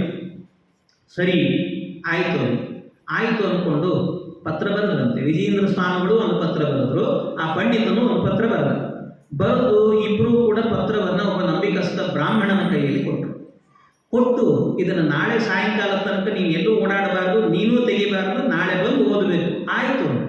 ಆಯಿತು ಅಂತ ಮರುದಿವಸ ಸಾಯಂಕಾಲ ಆಯಿತು. ಕುಂಭಕೋಣದಲ್ಲಿ ಒಂದು ಉತ್ಸವ ನಡೀತಾ ಇತ್ತು. ಆ ಉತ್ಸವ ನಡೆಯುವ ಕಾಲದಲ್ಲಿ ಸಭೆಯಲ್ಲಿ ಕೂತಿದ್ರು ವಿಜೇಂದ್ರ ಸ್ವಾಮಿಗಳು. ಪಕ್ಕದ ಊರಿನಿಂದ ಒಬ್ಬ ಕುಲಕರ್ಣಿ ಅನ್ನುವಂಥ ವ್ಯಕ್ತಿ ಬಂದು ಎಲ್ಲ ಫಲಕಾಣಿಕೆಗಳನ್ನು ಸಮರ್ಪಣೆ ಮಾಡಿ ಸ್ವಾಮಿಗಳಿಂದ ಮಂತ್ರಾಕ್ಷತೆ ತಗೊಂಡು ಹೋದ ನಂತರ ಆ ಬ್ರಾಹ್ಮಣನನ್ನು ಕರೆದು ಪತ್ರವನ್ನು ಬರೆದಿಟ್ಟಿದ್ರಲ್ಲ, ಓದ್ರಿ ಅಂತಂದು. ಯಾರ ಪತ್ರ ಮೊದಲು ಓದಬೇಕು? ಆ ಜ್ಯೋತಿಷಿಗಳದ್ದೇ ಓದ್ರಿ ಅಂತ. ಸರಿ ಅಂತ ಜ್ಯೋತಿಷಿಗಳು ಬರೆದಂಥ ಪತ್ರವನ್ನು ತೆಗೆದು ಆ ಪತ್ರವನ್ನು ಓದಿದರು. ಪತ್ರದಲ್ಲಿ ಬರೆದಿತ್ತಂತೆ ಏನು ಅಂದರೆ, ಇವತ್ತು ಸಾಯಂಕಾಲ ಪಕ್ಕದ ಊರಿನ ಕುಲಕರ್ಣಿಯವರು ಬಂದು ಫಲ ಸಮರ್ಪಣೆಯನ್ನು ಮಾಡಿ ವಿಜೇಂದ್ರ ಸ್ವಾಮಿಗಳಿಂದ ಮಂತ್ರಾಕ್ಷತೆಯನ್ನು ತಗೊಂಡು ಹೋಗ್ತಾರೆ ಅಂತ ಆ ಪತ್ರದಲ್ಲಿ ಬರೆದಿತ್ತು.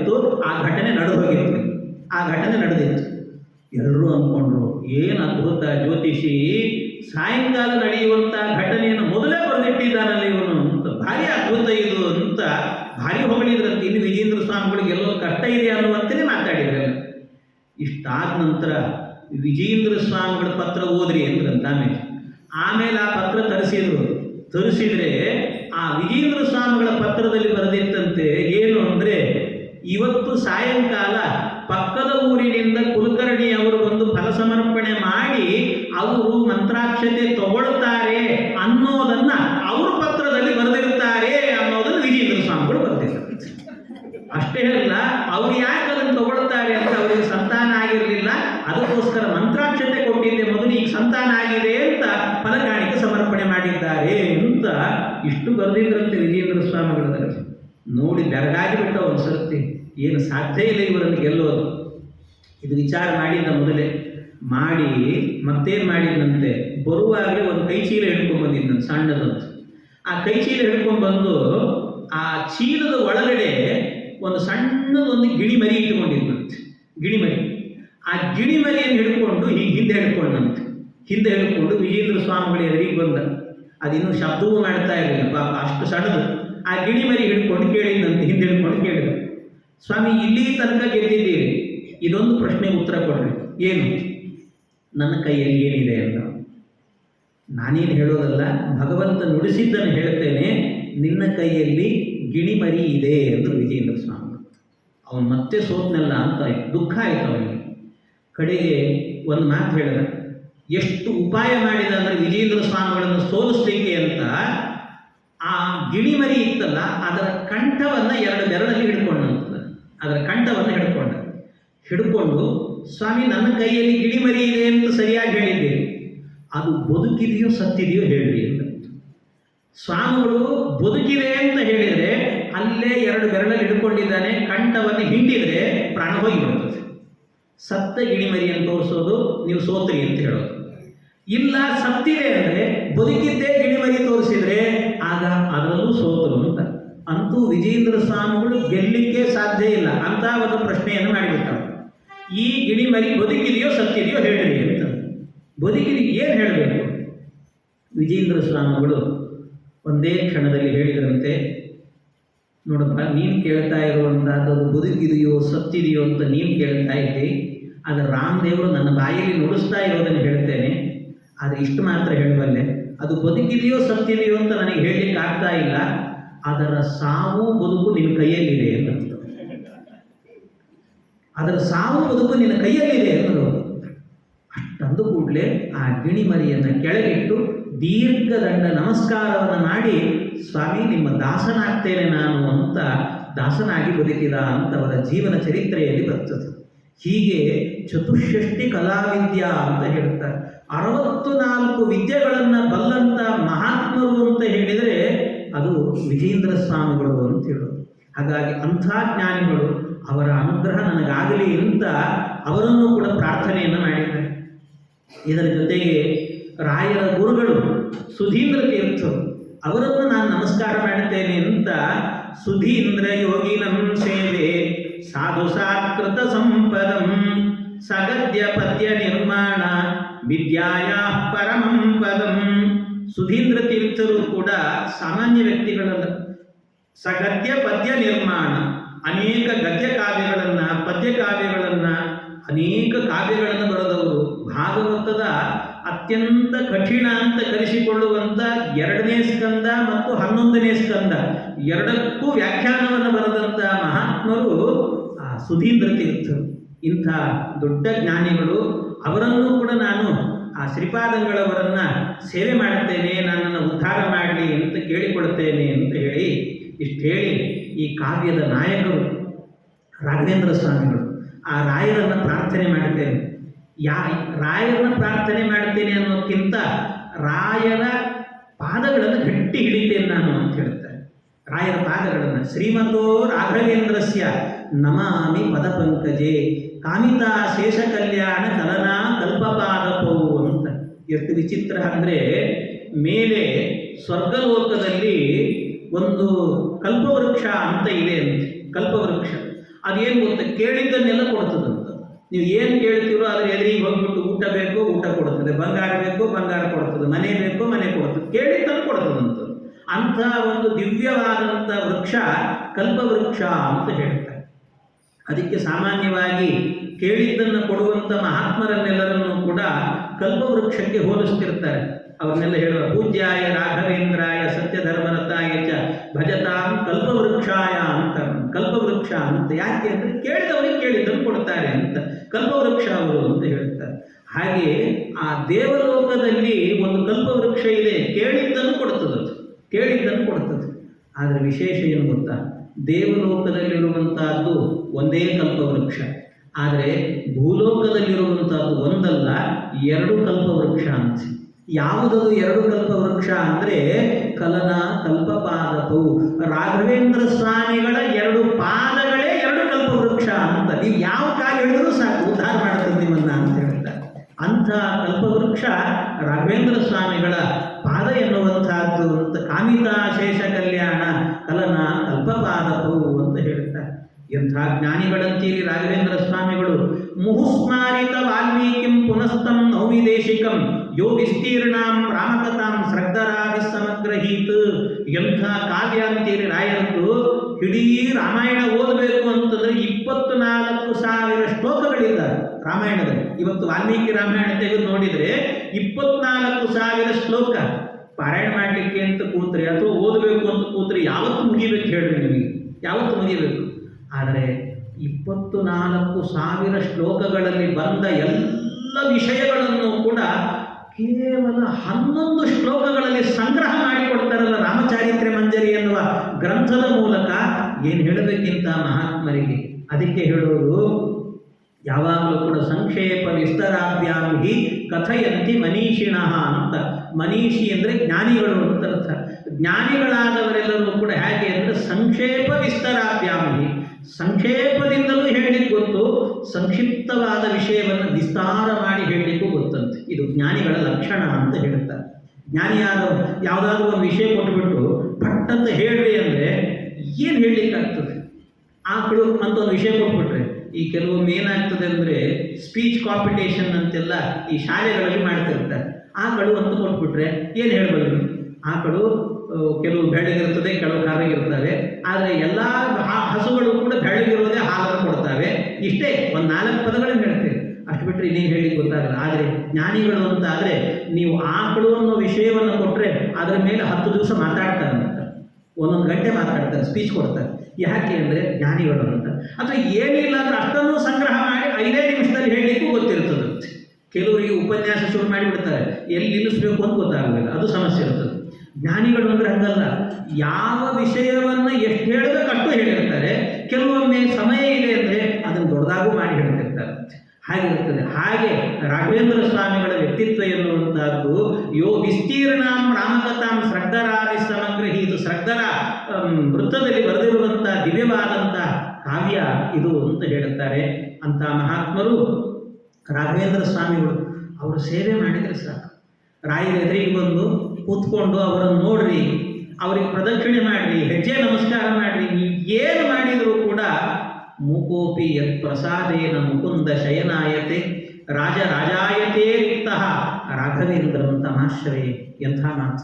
ಮೂಕೋಪಿ, ಒಬ್ಬ ಮೂಕನಾದಂಥ ವ್ಯಕ್ತಿಯೂ ಕೂಡ ರಾಯರ ಬಳಿಯಲ್ಲಿ ಬಂದು ಸೇವೆಯನ್ನು ಮಾಡಿದ ಅಂತ ಆದರೆ ಉದಾಹರಣೆ. ಯತ್ ಪ್ರಸಾದೇನ ಮುಕುಂದ ಶಯನಾಯತೆ. ಮುಕುಂದ ಶಯನ ಅಂದರೆ, ಮುಕುಂದ ಅಂದರೆ ಭಗವಂತ, ಅವನ ಶಯನ ಯಾರು? ಶಯನ ಅಂದರೆ ಶೇಷದೇವರು. ಶೇಷದೇವರು ಯಾವುದಕ್ಕೆ ಅಭಿಮಾನಿಗಳು ಅಂತಂದರೆ ವ್ಯಾಖ್ಯಾನಗಳಿಗೆ ಅಭಿಮಾನಿಗಳಂತೆ, ಮಾತಿಗೆ ಅಭಿಮಾನಿಗಳಂತೆ. ಶೇಷದೇವರು ಹೇಗೆ ವ್ಯಾಖ್ಯಾನವನ್ನು ಮಾಡ್ತಾರಲ್ಲ, ವ್ಯಾಖ್ಯಾನವನ್ನು ಬರೀಬೇಕಾದ್ರೆ ಶೇಷದೇವರು ಸ್ಮರಣೆ ಮಾಡಬೇಕು ಅಂತ ಹೇಳ್ತಾರೆ. ಹಾಗಾಗಿ ಒಬ್ಬ ಮೂಕನಾದವನು ರಾಯರ ಸೇವೆ ಮಾಡಿದರು ಅಂತಾದರೆ ಮುಕುಂದ ಶಯನಾಯತೆ, ಮುಕುಂದನ ಶಯನ ಶೇಷದೇವರಂತೆ ವಾಚಾಳಿಯಾಗಿ ಬಿಡ್ತಾನವನು ಅಂತ ಹೇಳ್ತಾರೆ. ಅಷ್ಟು ಅದ್ಭುತವಾದಂಥ ಮಾತುಗಾರಿಕೆ ಬರುತ್ತೆ. ಜೊತೆಗೆ ರಿಕ್ತ, ರಿಕ್ತ ಅಂದರೆ ಬಡವ ಅಂತ ಅರ್ಥ. ರಿಕ್ತನಾದಂಥ ವ್ಯಕ್ತಿ ರಾಜರಾಜಾಯತೆ ರಿಕ್ತ, ರಾಜರಾಜಾಯತೆ ದೊಡ್ಡ ಶ್ರೀಮಂತನಾಗಿ ಹೋಗ್ತಾನವನು ಅಂತೇಳಿ ರಾಜನಂತೆ ಬದುಕ್ತಾನೆ. ರಿಕ್ತನಾದವನು ಕೂಡ ಯಾವಾಗ ರಾಘವೇಂದ್ರಂ ತಮಾಶ್ರಯ, ಯಾವ ರಾಘವೇಂದ್ರ ತೀರ್ಥರನ್ನು ಅವರನ್ನು ಭಜನೆ ಮಾಡಿದರೆ ಸಾಕು, ಅಂಥ ರಾಯರನ್ನು ನಾನು ಪ್ರಾರ್ಥನೆ ಮಾಡಿಕೊಡುತ್ತೇನೆ ಅಂತ ಜ್ಞಾನಿಗಳು ನನ್ನನ್ನು ಉದ್ಧಾರ ಮಾಡಲಿ ಅಂತ ರಾಯರನ್ನು ಸ್ತೋತ್ರ ಮಾಡಿಕೊಂಡು, ಯಾಕೆ ರಾಯರ ಸ್ತೋತ್ರ ಯಾಕೆ ಮಾಡಬೇಕು ನಾವು ಅಂದರೆ, ಪ್ರಾಪ್ತಾನ್ಯ ನುತಿ ಪಾಪೋಗ ರಸನಾಂ ಪಾವಯಾಮ್ಯಹಂ ಅಂತ ಹೇಳ್ತಾರೆ. ಇಂಥ ಮಾತು ಏನು ಅಂದರೆ, ನಮ್ಮ ಜೀವನದಲ್ಲಿ ಅವರಿವರಿಂದ ಏನೋ ಸಹಾಯ ಆಗ್ತದೆ ಅಂತ ಅನ್ನೋದಕ್ಕೋಸ್ಕರವಾಗಿ ಕಂಡವ್ರು ಹೊಗಳ್ತಿರ್ತಾರೆ. ನೋಡ್ರಿ, ಕೆಲವೊಮ್ಮೆ ಏನಾಗ್ತದೆ, ರಾಯರ ಆರಾಧನೆ ಬಂತಲ್ಲ ಈಗ, ಈ ಮಠಗಳಲ್ಲಿ ಕೆಲವರು ಇರ್ತಾರೆ, ದೊಡ್ಡ ದೊಡ್ಡ ವ್ಯಕ್ತಿಗಳು ಅಂತ ಇರ್ತಾರೆ, ಅವ್ರು ನಿಂತ್ಬಿಟ್ಟಿರ್ತಾರೆ ಕೆಲವು ಕಡೆ. ಇಲ್ಲಿ ಮಡಿಯವ್ರು ಇಲ್ಲಿ ಕೂಡಬೇಕು, ಅವ್ರಿಗೆ ಅಲ್ಲಿ ಊಟ, ಇವ್ರಿಗೆ ಇಲ್ಲಿ ಊಟ ಅಂತ ನಿಂತಿರ್ತಾರೆ. ಬಂದು ಎಲ್ಲಾರು ಒಳಗೆ ಹೋಗಬೇಕು ಅಂದ್ರೆ ಬಿಡೋದು ನಾವು ಗಟ್ಟಿ ಹಿಡಿದು ನಿಂತ್ಬಿಟ್ಟಿರ್ತಾರೆ. ಅವ್ರು ಒಳಗೆ ಬಿಡೋದಿಲ್ಲ. ಅಂಥವ್ರು ಅಂಥ ಸಂದರ್ಭದಲ್ಲಿ ಏನು ಮಾಡ್ತಾರೆ ಹೇಳ್ರಿ, ಅವ್ರು ಬಾಗಿಲ ಹತ್ರ ನಿಂತಿರ್ತಾರಲ್ಲ, ಅದಕ್ಕೆ 2 ದಿವಸ ಮೊದಲೇ ಅವ್ರು ಹೊಗಳಿ ಬಿಡೋದು. 2 ದಿವಸ ಮೊದಲೇ ಹೊಗಳಿ ಬಿಟ್ರೆ ಎಷ್ಟಾದರೂ ನಮ್ಮನ್ನು ಹೊಗಳದವ್ರಲ್ಲ, ಬಗ್ಗೆ ಒಳಗೆ ಹೋಗ್ರಿ ಅಂತ ಬಿಟ್ಬಿಡೋದು. ಹಂಗಾಗ್ತಿರ್ತಾರೆ. ಹೀಗೆ ಯಾವುದ್ಯಾವುದೋ ಕಾರಣಕ್ಕೋಸ್ಕರ, ಸಣ್ಣ ಸಣ್ಣ ಕಾರಣಕ್ಕೋಸ್ಕರ ಯಾರ್ಯಾರನ್ನು ಹೊಗಳಿರ್ತೀವಲ್ವ. ನಾಲಿಗೆ ಕೊಟ್ಟದ್ದು ಯಾಕೆ ಭಗವಂತ ಅಂತ ಹೇಳಿದರೆ, ಪರಮಾತ್ಮ ಕೊಟ್ಟಿರುವಂಥ ನಾಲಿಗೆ ದೇವರ ಸ್ತೋತ್ರ ಮಾಡಲಿಕ್ಕೆ ಅಂತ, ಗುರುಗಳ ಸ್ತೋತ್ರ ಮಾಡಲಿಕ್ಕೆ ಅಂತ ಕೊಟ್ಟದ್ದು. ಆದರೆ ಯಾರ್ಯಾರನ್ನೋ ಸ್ತೋತ್ರ ಮಾಡಿದಾಗ ನಾಲಿಗೆಗೆ ಪಾಪ ಬಂದು ಅಂಟುಕೊಡ್ತದಂತೆ. ನನ್ನ ನಾಲಿಗೆ ತೊಳಿಬೇಕಲ್ಲ, ಹೆಂಗೆ ತೊಳಿಯೋದು ಅಂದರೆ, ಅದು ನೀವು ನಾಲಿಗೆ ಕೆರ್ಕೊಂಡು ಟಂಗ್ ಕ್ಲೀನರ್ ಅದು ಇದು ಹಾಕ್ಕೊಂಡು ಮಾಡಿದರೆ ಅದೇನೋ ಹೊರಗಿರುವ ಕೊಳೆ ಹೋಗ್ತದೆ. ಆದರೆ ಒಳಗೆ ಹೋಗಿರ್ತದಲ್ಲ ಪಾಪ, ಆ ಪಾಪವನ್ನು ಹ್ಯಾಕೆ ತೊಳೆಯೋದು ಅಂತಂದರೆ, ಅದನ್ನು ತೊಳಿಬೇಕು ಅಂದರೆ ನರಸ್ತುತಿ ಕೃತಂ ಪಾಪಂ ಗುರುಸ್ತುತ್ಯ ವಿನಶ್ಯತಿ ಅಂತ ಹೇಳ್ತಾರೆ. ನರರನ್ನು ಮಾಡಿದ ಸ್ತೋತ್ರದಿಂದ ನಾಲಿಗೆಗೆ ಬಂದ ಪಾಪ ಪರಿಹಾರ ಆಗಬೇಕು ಅಂದರೆ ಗುರುಗಳ ಸ್ತೋತ್ರ ಮಾಡಬೇಕು ಅಂತ. ಅದಕ್ಕೋಸ್ಕರ ನನ್ನ ಗುರುಗಳು ರಾಘವೇಂದ್ರ ಸ್ವಾಮಿಗಳು ಪ್ರಾಪ್ತಾನ್ಯನುತಿ ಪಾಪೌಗ ರಸನಾಂ ಪಾವಯಾಮ್ಯಹಂ ಗುರುವಂತರ್ಯಾಮಿ ಭಗವತು ಸ್ತುತಿ ಗಂಗಾಂಬು ಭಜನಾತ್ ಅಂತ ಗುರುಗಳ ಸ್ತೋತ್ರವೆಂಬಂಥ ಗಂಗೆಯಿಂದ ನನ್ನ ನಾಲಿಗೆಯನ್ನು ತೊಳೆದುಕೊಳ್ಳುತ್ತೇನೆ ನಾನು. ನನ್ನ ನಾಲಿಗೆ ಎನ್ನುವಂತಹದ್ದು ಪಾವನವಾಗಲಿ ಅಂತ ಹೀಗೆ ಆ ರಾಯರನ್ನು ಸ್ತೋತ್ರ ಮಾಡುತ್ತೇನೆ ಅಂತ ಹೇಳುತ್ತಾರೆ. ಇಂತಹ ಸ್ತೋತ್ರವನ್ನು ಮಾಡ್ತಾ ಮುಂದೆ ಮತ್ತೆ ರಾಯರ ಬಗ್ಗೆ ಹೇಳ್ತಾರೆ. ರಾಯರು ಎಂಥ ಮಹಾತ್ಮರು ಅಂತಂದರೆ, ನನಗೆ ಕಾವ್ಯ ಅಷ್ಟೊಂದಾಗಿ ಗೊತ್ತಿಲ್ಲ, ಆದರೂ ಕೂಡ ಗುರುಗಳ ಕಾವ್ಯವನ್ನು ಬರೀತಾ ಇದ್ದೇನೆ ನಾನು. ಗುರುಗಳದ್ದು ನನ್ನಲ್ಲಿ ದೋಷ ಇರಬಹುದು, ಆದರೆ ಗುರುಗಳಲ್ಲಿ ದೋಷ ಇಲ್ಲಲ್ಲ. ಅದರಿಂದ ನಾನು ಏನು ಬರೆದಿದ್ದೇನೋ ಅದರಲ್ಲೆಲ್ಲ ಗುರುಗಳ ಬಗ್ಗೆನೇ ಬರೆದಿದ್ದೇನೆ. ಆದ್ದರಿಂದಾಗಿ ನನ್ನ ಕಾವ್ಯದಲ್ಲಿ ನನ್ನಲ್ಲಿ ದೋಷ ಇದ್ದರೂ ಕೂಡ ಗುರುಗಳ ಬಗ್ಗೆ ಬರೆದದ್ರಿಂದಾಗಿ ಗುರುಗಳಲ್ಲಿ ದೋಷ ಎನ್ನುವಂತಹದ್ದು ಇಲ್ಲ. ಅದರಿಂದ ಈ ಕಾವ್ಯವನ್ನು ಓದ್ರಿ ನೀವು ಅಂತ ಹೇಳ್ತಾರೆ. ಈ ಕಾವ್ಯವನ್ನು ಓದಬೇಕು ಅಂತ. ಎಷ್ಟು ಅದ್ಭುತವಾದಂಥ ಕಾವ್ಯ ಅಂದರೆ, ಇದರ ಜೊತೆಗೆ ಇನ್ನೊಂದು ಮಾತೇನು ಅಂದರೆ, ರಾಯರ ಬಗ್ಗೆ ಇರುವಂತಹದ್ದು ನಮ್ಮನ್ನು ಉದ್ಧಾರ ಮಾಡುತ್ತಾರೆ. ರಾಯರ ಮಾತುಗಳೇ ನಮ್ಮನ್ನು ಉದ್ಧಾರ ಮಾಡುವಂಥ ಮಾತುಗಳು ಅಂತ ಹೇಳುತ್ತಾರೆ. ಅವರದ್ದು ಸರಸ್ವತೀ ದೇವಿ ಏನು ಮಾಡ್ತಾಳಂತೆ, ರಾಯರ ನಾಲಿಗೆಯಲ್ಲಿ ಯಾವಾಗಲೂ ಕೂಡ ನರ್ತನೆ ಮಾಡ್ತಿರ್ತಾಳಂತೆ. ರಸನಾ ರಂಗನರ್ತಕಿ ಅಂತ ಹೇಳ್ತಾರೆ. ರಸನಾ ರಂಗನರ್ತಕಿ ಅಂದರೆ ಯಾವಾಗಲೂ ಕೂಡ ರಾಯರ ಪಾದದಲ್ಲಿ ನರ್ತನೆಯನ್ನು ಮಾಡ್ತಿರ್ತಾಳಂತೆ ಸರಸ್ವತೀ ದೇವಿ. ಯಾಕೆ ರಾಯರ ಪಾದದಲ್ಲಿ ಬಂದು ನರ್ತನೆ ಮಾಡ್ತಾ ಇದ್ದಾಳೆ ಸರಸ್ವತೀ ದೇವಿ ಅಂದರೆ, ಈ ಹೆಣ್ಣು ಮಕ್ಕಳು ಮೊದಲು ಗಮನಿಸಬೇಕು. ಯಾರಾದರೂ ಕೂಡ ಈ ನರ್ತನೆ ಕಲ್ತಿರ್ತಾರಲ್ಲ, ಕಲ್ತಂಥವ್ರೆಲ್ಲರೂ ಕೂಡ ಏನು ಮಾಡ್ತಿರ್ತಾರೆ ಅಂದರೆ, ಯಾರಾದರೂ ಕುಣಿರಿ ಅಂದ ತಕ್ಷಣ ಸಾಕು ಕ್ಯಾಸೆಟ್ ಹಾಕೋದು, ಕುಣಿದು ಬಿಡೋದು. ಹಾಗೆಲ್ಲ ಮಾಡಬಾರ್ದು. ಮೊದಲು ಸ್ಟೇಜ್ ಗಟ್ಟಿ ಇದೆಯಾ ಅಂತ ನೋಡ್ಬೇಕಂತ, ಆಮೇಲೆ ಎಲ್ಲೋ ಏನೋ ಕುಣಿತೀವಿ ಅಂತ ಕುಣಿದು ಬಿಡೋದು, ಕೈಕಾಲು ಮಾಡ್ಕೊಂಡು ಕೊಡೋದು, ಆಮೇಲೆ ಇನ್ನೊಂದು ಕುಣಿದಿರ್ಬಾರ್ದು. ಹಾಗಾಗ್ತದೆ. ಅದಕ್ಕೆ ಸ್ಟೇಜ್ ಗಟ್ಟಿ ಇದೆಯಾ ಅಂತ ನೋಡಬೇಕು. ಹಾಗೆಯೇ ಈ ಸರಸ್ವತೀ ದೇವಿಯರಿದ್ದಾರಲ್ಲ, ಅವರಿಗೂ ಕೂಡ ಕುಣಿಬೇಕು ಅಂತ ಆಸೆ ಅಂತೆ. ಅವರಿಗೆ ಕುಣಿಬೇಕು ಅನ್ನುವಂಥ ಆಸೆಗೋಸ್ಕರ ಕುಣಿದ್ರಂತೆ. ಕುಣಿಬೇಕಾದ್ರೆ ಸ್ಟೇಜ್ ಬೇಕಲ್ಲ, ಗಟ್ಟಿಮುಟ್ಟಾದಂಥ ಸ್ಟೇಜ್ ಇರಬೇಕು. ಅದಕ್ಕೆ ಯಾವುದು ಅಂತ ಹುಡುಕಿದಾಗ ಅವರು ಕಣ್ಣಿಗೆ ಕಂಡಂಥ ಸ್ಟೇಜು, ಗಟ್ಟಿಯಾದಂಥ ಸ್ಟೇಜು ಅಂತಂದರೆ ಯಾವುದು ಅಂತಂದರೆ, ರಾಘವೇಂದ್ರ ಸ್ವಾಮಿಗಳ ನಾಲಿಗೆ ಎನ್ನುವಂಥದ್ದೇನೆ ಅವ್ರಿಗೆ ಗಟ್ಟಿಯಾಗಿರುವಂತಹ ಸ್ಟೇಜು ಅಂತ ಕಾಣಿಸ್ತಂತೆ. ಅಂಥ ಸ್ಟೇಜ್ ಕಾಣಿಸ್ತಲ್ಲ, ಅದಕ್ಕೆ ಇಲ್ಲಿ ಕುಣಿದು ಬಿಡೋಣ ಅಂತ ಕುಣಿದ್ರಂತೆ ಸರಸ್ವತೀ ದೇವಿ. ಚೆನ್ನಾಗಿ ಕುಣಿದ್ರಲ್ಲ, ಕುಣಿದಾಗ ರಾಘವೇಂದ್ರ ಸ್ವಾಮಿಗಳು ಪ್ರತಿನಿತ್ಯವೂ ಕೂಡ ಶ್ರೀಮನ್ ನ್ಯಾಯಸುಧಾ ಗ್ರಂಥವನ್ನು ಪಾಠ ಮಾಡ್ತಿದ್ರಂತ. ಅವರು ನ್ಯಾಯಸುಧಾ ಗ್ರಂಥವನ್ನು ಪಾಠ ಮಾಡ್ತಾ ಇರುವಾಗ ಅವರ ನಾಲಿಗೆಯಲ್ಲಿ ಸರಸ್ವತೀ ದೇವಿ ರಭಸವಾಗಿ ಕುಣಿದರೆ ಹಾಗೆ ಮಾತುಗಳು ಬರುತ್ತದೆ, ಅವಳ ಮಾತಿನ ಅಭಿಮಾನಿ. ಹಾಗಾಗಿ ಆ ಸರಸ್ವತೀ ದೇವಿನೇ ಕುಣಿತಾ ಕುಣಿತಾ ಶಬ್ದದ ರೂಪದಲ್ಲಿ ಹೊರಗೆ ಬರ್ತಿದ್ದಾಳು ಏನೋ ಅಂತ ಅನಿಸ್ಬೇಕಂತೆ. ಆ ರೀತಿ ಮಾತು ಅಂದರೆ ಹೇಗಿರಬೇಕು ಅಂತ ಒಂದೊಂದು ಶಬ್ದಗಳು ನಮ್ಮ ಕಿವಿಗೆ ಬೀಳಬೇಕಾದ್ರೆ ಕೆಲವರು ನೋಡಿ, ಕೆಲವರು ನಿರೂಪಕರು ಅಂತಿರ್ತಾರೆ, ಈ ಆ್ಯಂಕರಿಂಗ್ ಅಂತೆಲ್ಲ ಮಾಡ್ತಿರ್ತಾರಲ್ಲ, ಅವ್ರ ಶಬ್ದಗಳು ಕೇಳ್ತಿರ್ತಾರೆ, ಎಷ್ಟು ಚೆನ್ನಾಗಿದೆಯಲ್ಲೋ ಕೇಳಬೇಕು ಇನ್ನೂ ಸ್ವಲ್ಪ ಅಂತ ಅನಿಸ್ಬೇಕು, ಹಾಗಿರ್ತದಂತೆ. ಆ ಶಬ್ದ ಹೇಗಿರಬೇಕು ಅಂದರೆ ಒಂದೊಂದು ಶಬ್ದಗಳನ್ನು ಕೂಡ ಹೊರಗೆ ಹಾಕಿದರೆ ಅದನ್ನು ಜೇನಿನಲ್ಲಿ ಅದ್ದಿ ನಮ್ಮ ಕಿವಿಗೆ ಹಾಕಿದಂತೆ ಇರಬೇಕಂತ ಆ ಶಬ್ದಗಳು, ಅಷ್ಟು ಚೆನ್ನಾಗಿರ್ಬೇಕು ಶಬ್ದ. ಹಾಗೆ ರಾಘವೇಂದ್ರ ಸ್ವಾಮಿಗಳ ನಾಲಿಗೆಯಿಂದ ಬಂದಂಥ ಶಬ್ದಗಳು ಹಾಗಿರ್ತಿತ್ತಂತೆ, ಆ ರೀತಿ ಇರೋದಂತೆ. ಅದಕ್ಕೆ ಸುಧಾ ಪಾಠವನ್ನು ಮಾಡ್ತಿದ್ರಲ್ವ, ಮಾಡ್ತಾ ಇರುವಾಗ ಆ ಸರಸ್ವತೀ ದೇವಿ ನಾಲಿಗೆಯಲ್ಲಿ ಕುಣಿತಿದ್ದು ಕುಣಿತಿದ್ದು ಕುಣಿತಿದ್ದು ಕುಣಿದು ಕುಣಿದು ಕುಣಿದು ಕುಣಿದು ಅವಳೇನು ಮಾಡಿದ್ದಂತೆ, ತಲೆ ತುಂಬ ಮಲ್ಲಿಗೆ ಮುಡಿದಿದ್ದಂತೆ, ಘಮ ಘಮ ಅನ್ನುವಂಥ ಮಲ್ಲಿಗೆ ಹೂ ಮುಡ್ಕೊಂಡಿದ್ದಂತೆ. ಅವಳು ಕುಣಿಯೋ ರಭಸಕ್ಕೆ ಏನಾಗ್ತಿತ್ತು ಅಂದರೆ ಆ ಎಲ್ಲ ಮಲ್ಲಿಗೆ ಹೂಗಳು ಕೂಡ ಉದುರಿ ಉದುರಿ ಬಿಡ್ತಿದ್ವಂತೆ. ಬಿದ್ದದ್ದೆಲ್ಲ ಎಲ್ಲಿ? ರಾಯರ ನಾಲಿಗೆ ಮೇಲೆ ಬೀಳ್ತಿತ್ತಂತೆ. ಆ ಬಿದ್ದಂಥ ಹೂಗಳೆಲ್ಲವೂ ಕೂಡ ಏನಾಗ್ತಿತ್ತು, ರಾಯರ ನಾಲಿಗೆ ತಾಕಿ ಹೋಗ್ತಿತ್ತಲ್ಲ, ಆ ಮಲ್ಲಿಗೆಯಲ್ಲಿ ಇದ್ದಂಥ ಏನು ಸುಗಂಧ ಪರಿಮಳ ಇತ್ತಲ್ಲ, ಆ ಪರಿಮಳ ಎಲ್ಲ ನಾಲಿಗೆಗೆ ಬಡದ್ರಿಂದ ಇವರ ಬಾಯಿಂದ ಬಂದ ಮಾತುಗಳೆಲ್ಲವೂ ಕೂಡ ಪರಿಮಳ ಗ್ರಂಥ ಆಗೋಗಿಬಿಡ್ತು ಅಂತ ಹೇಳ್ತಾರೆ. ಹೀಗೆ ರಾಯರು ಪರಿಮಳಾಚಾರ್ಯರು ಅಂತಾದದ್ದು, ಪರಿಮಳ ಗ್ರಂಥವನ್ನು ಬರೆದದ್ದು ಹೇಗೆ ಅಂದರೆ ಹೀಗೆ. ಅವರೇನು ಕೂತ್ಕೊಂಡು ಬರೆದದ್ದಲ್ಲ ಪಾಪ ರಾಘವೇಂದ್ರ ಸ್ವಾಮಿಗಳು, ಸುಮ್ಮನೆ ಪಾಠ ಮಾಡ್ತಿದ್ರು. ನೋಡ್ರಿ ಇಲ್ಲೊಂದು ಇದು ಫುಟ್ ನೋಟ್ ಹಾಕ್ಕೊಳ್ರಿ, ಇದನ್ನು ಫುಟ್ ನೋಟ್ ಹಾಕ್ಕೊಳ್ರಿ, ಇದು ಒಳ್ಳೆ ವಿಷಯ, ಇದು ಒಳ್ಳೆ ಹಿಂಗೆ ಹೇಳ್ತಾ ಹೋದ್ರಷ್ಟೇ. ಆ ಶಿಷ್ಯಂದ್ರೆಲ್ಲ ಫುಟ್ ನೋಟ್ ಹಾಕ್ಕೊಂಡಿದ್ದನ್ನೆಲ್ಲ ಒಂದು ಸರ್ತಿ ಸಂಗ್ರಹ ಮಾಡಬೇಕು ಅಂತ ಮಾಡಿದರೆ ಅದೇ ಪರಿಮಳ ಗ್ರಂಥ ಆಗಬೇಕಂತೆ. ಈ ರೀತಿ ಬರೆದಂಥ ಗ್ರಂಥ. ಅಂಥ ದಿವ್ಯವಾದಂತಹ ಮಾತುಗಾರಿಕೆ ಎನ್ನುವಂತಹದ್ದು ರಾಘವೇಂದ್ರ ಸ್ವಾಮಿಗಳದ್ದು ಅಂತ ಹೇಳ್ತಾರೆ. ಇಂಥ ರಾಯರು ಮಹಾಮಹಿಮರು. ಆದ್ದರಿಂದ ಅವರ ಮಾತುಗಳು ನನಗೆ ಅರ್ಥ ಆಗಬೇಕು, ಅವರು ನನ್ನನ್ನು ಉದ್ಧಾರ ಮಾಡಬೇಕು, ಇದಕ್ಕೋಸ್ಕರವಾಗಿ ನಾನು ಅವರ ಸೇವೆಯನ್ನು ಮಾಡ್ತೇನೆ ಅಂತ. ಜೊತೆಗೆ ಇನ್ನೊಂದು ಮಾತನ್ನು ಹೇಳ್ತಾರೆ, ಏನು ಅಂದರೆ ರಾಯರು ಅಂತಂದರೆ ಸಾಮಾನ್ಯ ವ್ಯಕ್ತಿಗಳಲ್ಲ ರಾಯರು ಅಂದರೆ. ಯಾಕೆ ಅಂದರೆ ಒಂದು ರಾಯರ ಬಗ್ಗೆ ಒಂದು ಬಹಳ ಅದ್ಭುತವಾದಂಥ ಅವರ ಮಾತನ್ನು ಹೇಳಿದ್ದಾರೆ. ಗುರುರಾಧ್ಯ ಸ್ವಸಿದ್ಧಾಂತ ಪ್ರತಿಷ್ಠಾಪನ ಪಂಡಿತಂ ಶ್ರುತ್ವಾಯಂ ವ್ಯಾಸನಿಕಟೆ ನಿಶ್ಚಿಂತ ಇವ ವರ್ತತೆ ಅಂತ ಹೇಳ್ತಾರೆ.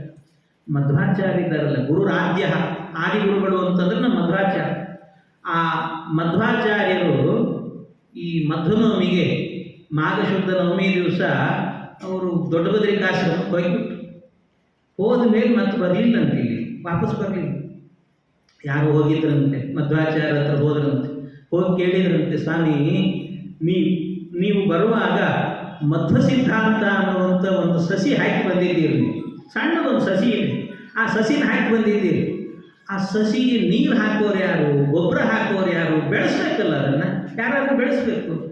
ಯಾರಿದ್ದಾರೆ ಪಾಪ, ಹಾಗೆ ಸುಮ್ಮನೆ ಇದೆ ಅಲ್ವ ಅದು, ನೀರು ಗೊಬ್ಬರ ಹಾಕಿ ಬೆಳೆಸ್ಲಿಕ್ಕೆ ಒಬ್ರು ಬೇಕು. ನೀವಾದರೂ ಆಗಾಗ್ಗೆ ಒಂದು ಸರ್ತಿ ಬಂದು ಅದು ಬೆಳೀತಾ ಇದೆಯಲ್ಲೋ ಅಂತ ನೋಡಬೇಕು ಇಲ್ಲೋ ನೀವು ಅಂತ ಮಧ್ವಾಚಾರ್ಯನ ಕೇಳಿದ್ರಂತೆ. ಮಧ್ವಾಚಾರ್ಯನ ಕೇಳಿದರೆ ಅದಕ್ಕೆ ಮಧ್ವಾಚಾರ್ಯ ಹೇಳಿದ್ರಂತೆ, ನಾನೇನು ಆ ಕೆಲಸಕ್ಕೆ ಹೋಗಲ್ಲ ಅಂತ. ಯಾಕೆ ಅಂದರೆ ಒಂದು ಸಣ್ಣ ಸಸಿ ಹಾಕಿದರೆ ಭಾಳ ಕಾಳಜಿ ಇರುತ್ತೆ. ನಮಗೆ ಮನೆಯಲ್ಲಿ ಏನೋ ಒಂದು ತುಳಸಿ ಹೋಯಿತು ಅಂದರೆ ಸಣ್ಣ ಸಸಿ ತಂದು ಹಾಕಿರ್ತೀವಿ, 4 ದಿವಸಕ್ಕೆ ಊರಿಗೆ ಹೋಗ್ಬೇಕು ನಾವು.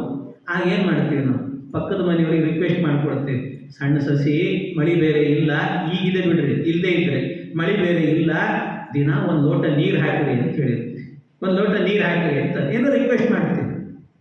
ಅದು ಅಷ್ಟೇ ಅಲ್ಲದೆ ಮತ್ತು ಹೋದ ಮೇಲೂ ಕೂಡ ಫೋನ್ ಮಾಡಿ ಊಟ ಆಯ್ತಾ ಅದು ಇದು ಅಂತ ಕೇಳಿ ಒಂದು ಲೋಟ ನೀರು ಹಾಕಿದರೆ ಅಂತ ಮತ್ತೆ ಕೇಳೋದು, ಇದು ಬೇರೆ ನಡೀತದೆ ಅಲ್ವೇ? ಅಷ್ಟೆಲ್ಲ ನಡೀತಿರ್ತದೆ. ಆದರೆ ನೀವು ಮಧ್ವಾಚಾರ್ಯ ಮಧ್ವ ಸಿದ್ಧಾಂತ ಅನ್ನೋ ವೃಕ್ಷ ಹಾಕಿದ್ದೀರಿ, ಯಾರು ಬೆಳೆಸ್ಬೇಕು ಅದನ್ನು? ನೀವು ಮಾತ್ರ ಹೋಗಿ ಬದರಿಕಾಶ್ರಮದಲ್ಲಿ ಹಾಯಾಗಿ ಕೂತಿದ್ದೀರಲ್ಲ, ಬರ್ರಿ ಒಂದು ಸರ್ತಿ ನೋಡ್ಕೊಂಡು ಹೋಗ್ರಿ ನಿಮ್ಮ ಮಧ್ವ ಸಿದ್ಧಾಂತ ಬೆಳೀತಾ ಇದೆಯೋ ಇಲ್ವೋ ಅಂತ ಕೇಳಿದರೆ ಅದಕ್ಕೆ ಮಧ್ವಾಚಾರ್ಯ ಹೇಳಿದ್ರಂತೆ, ಗುರುರಾಧ್ಯ ಸ್ವಸಿದ್ಧಾಂತ ಪ್ರತಿಷ್ಠಾಪನ ಪಂಡಿತಂ ಶ್ರುತ್ವಾಯಂ ವ್ಯಾಸನಿಕಟೆ ನಿಶ್ಚಿಂತ ಇವ. ನನಗೆ ಆ ಚಿಂತೆನೇ ಇಲ್ಲ ಅಂದ್ರಂತೆ ಮಧ್ವಾಚಾರ್ಯ, ನನಗೆ ಆ ಚಿಂತೆನೇ ಇಲ್ಲ. ಯಾಕೆ ಅಂದರೆ ನನ್ನ ಸಿದ್ಧಾಂತವನ್ನು ಮಧ್ವ ಸಿದ್ಧಾಂತವನ್ನು ಪ್ರಚಾರ ಮಾಡಲಿಕ್ಕೆ ಅಂತಲೇ ರಾಘವೇಂದ್ರ ಸ್ವಾಮಿಗಳು ಊರೂರಲ್ಲಿ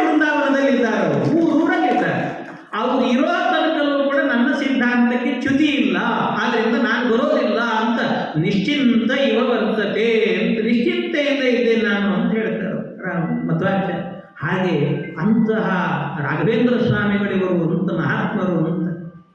ಇನ್ನೊಬ್ರು ಯಾರು ಹೋದ್ರಂತೆ, ಈ ಶ್ರೀರಂಗ ಕ್ಷೇತ್ರಕ್ಕೆ ಹೋದ್ರಂತೆ. ಶ್ರೀರಂಗಪಟ್ಟಣ ಇಲ್ಲೆಲ್ಲ ಇದೆ ಅಲ್ವಾ, ತಿರುವನಂತಪುರ ಅಲ್ಲೆಲ್ಲ ಮನೆಗೆ ಇರ್ತಾನೆ. ನೀವು ಯಾವಾಗ ಹೋದ್ರೂ ಹೇಳಲ್ಲ, ನಮ್ಮ ಭಕ್ತ ಬಂದಾತ್ನ ಎದ್ದು ಕೂಡಲ್ಲ ಪಾಪ, ಯಾವಾಗಲೂ ಮನೆಗೆ ಇರ್ತಾರೆ ಭಗವಂತ. ಅದಕ್ಕೆ ಯಾರು ಹೇಳಿದ್ರಂತೆ, ಅಲ್ಲೋ ಎಷ್ಟೋ ಜನ ಜಗತ್ತಿನಲ್ಲಿ ನಾಸ್ತಿಕರೆಲ್ಲ ಬಂದು ಹೇಳ್ತಿದ್ದಾರೆ ದೇವ್ರು ಇಲ್ಲ ಇಲ್ಲ ಅಂತ ಹೇಳ್ತಿದ್ದಾರೆ, ಇದ್ದಿ ಅಂತ ತೋರಿಸ್ಲಿಕ್ಕಾದ್ರೂ ಒಂದ್ಸರ್ತಿ ಎದ್ದು ಕೂಡಬಾರ್ದ ನೀನು ಅಂದ್ರಂತೆ. ಒಂದ್ಸರಿ ಎದ್ದು ಕೂಡು. ಅಷ್ಟೇ ಅಲ್ಲ, ಜಗತ್ತಿನಲ್ಲಿ ಇಡೀ ಬ್ರಾಹ್ಮಣರು ಬದುಕೋದೇ ನಿನ್ನಿಂದ ಬದುಕ್ತಾರೆ. ನಿನ್ನ ಹೆಸರು ಹೇಳ್ಕೊಂಡು ನಿನ್ನ ಮಂತ್ರ ಹೇಳ್ಕೊಂಡೇ ಬದುಕ್ತಾರೆ ಎಲ್ಲರೂ ಕೂಡ. ಅಂಥವ್ರು ನೀನು ಬ್ರಾಹ್ಮಣರನ್ನ ಉದ್ಧಾರ ಮಾಡಲಿಕ್ಕಾದ್ರೂ ಒಂದ್ಸರ್ತಿ ಎದ್ಬಾರು ನಾರಾಯಣ ನೀನು ಅಂತಂದ್ರಂತೆ ಶ್ರೀರಂಗನಿಗೆ ಹೋಗಿ. ಒಂದ್ಸರ್ತಿ ಎದ್ಬಾ ನೀನು, ಅವ್ರು ಉದ್ಧಾರ ಮಾಡುವಂತೆ ಅಂತಂದ್ರೆ ಅದಕ್ಕೆ ಪರಮಾತ್ಮ ಹೇಳಿದಂತೆ, ಗೋಪಾಯತಿ ದೃಢಂ ಯಸ್ಮಿನ್ ಅವನಿ ದೇವತಾಕುಲಂ ಶಯಾನಃ ಶೇಷಶಯ್ಯಾಯಾಮ್ ನಿದ್ರಾತೀವ ಹರಿಶ್ಚಿರಂ. ನನಗೆ ಒಳ್ಳೆ ನಿದ್ರೆ ಬರ್ತಿದೆಯಪ್ಪ, ನಾ ಹೇಳಲ್ಲ. ಅಲ್ಲ, ಬ್ರಾಹ್ಮಣರಿದ್ದಾರೆ, ಅವ್ರನ್ನ ಉದ್ಧಾರ ಮಾಡಬೇಕು, ಅವ್ರ ರಕ್ಷಣೆ ಮಾಡಲಿಕ್ಕಾದ್ರೂ ಬಾರೋ ನೀನು ಅಂತಂದ್ರೆ, ಅಯ್ಯೋ ಅದನ್ನೆಲ್ಲ ನೋಡ್ಕೊಳ್ಳಿಕ್ಕೆ ಅಂತ ನನ್ನ ಭಕ್ತನಾದಂಥ ರಾಘವೇಂದ್ರ ಸ್ವಾಮಿಗಳಿದ್ದಾರೆ, ನಾನು ಯಾಕೆ ಹೇಳಬೇಕು ಅಂತ ಅವರು ಆರಾಮಾಗಿ ಮಲಗಿದ್ದಾರಂತೆ ಪರಮಾತ್ಮ. ಆದ್ದರಿಂದ ನಾನೇನು ಹೇಳೋದಿಲ್ಲ ಅಂತ ಶಯಾನಃ ಶೇಷಶಯ್ಯಾಯ ನಿದ್ರಾತೀವ ಹರಿಶ್ಚಿರಂ ಅಂತ, ಹರಿ ಚಿರಂತರವಾದಂಥ ನಿದ್ದೆ ಮಾಡ್ತಿದ್ದಾನೆ ಅಂತ ಅವರ ಬಗ್ಗೆ ವರ್ಣನೆಯನ್ನು ಮಾಡ್ತಾರೆ. ಹೀಗೆ ರಾಘವೇಂದ್ರ ಸ್ವಾಮಿಗಳು ಅಂತಂದರೆ ಎಲ್ಲರನ್ನ ಉದ್ಧಾರ ಮಾಡಲಿಕ್ಕೆ ಅಂತಲೇ ಬಂದಂಥ ಮಹಾತ್ಮರು.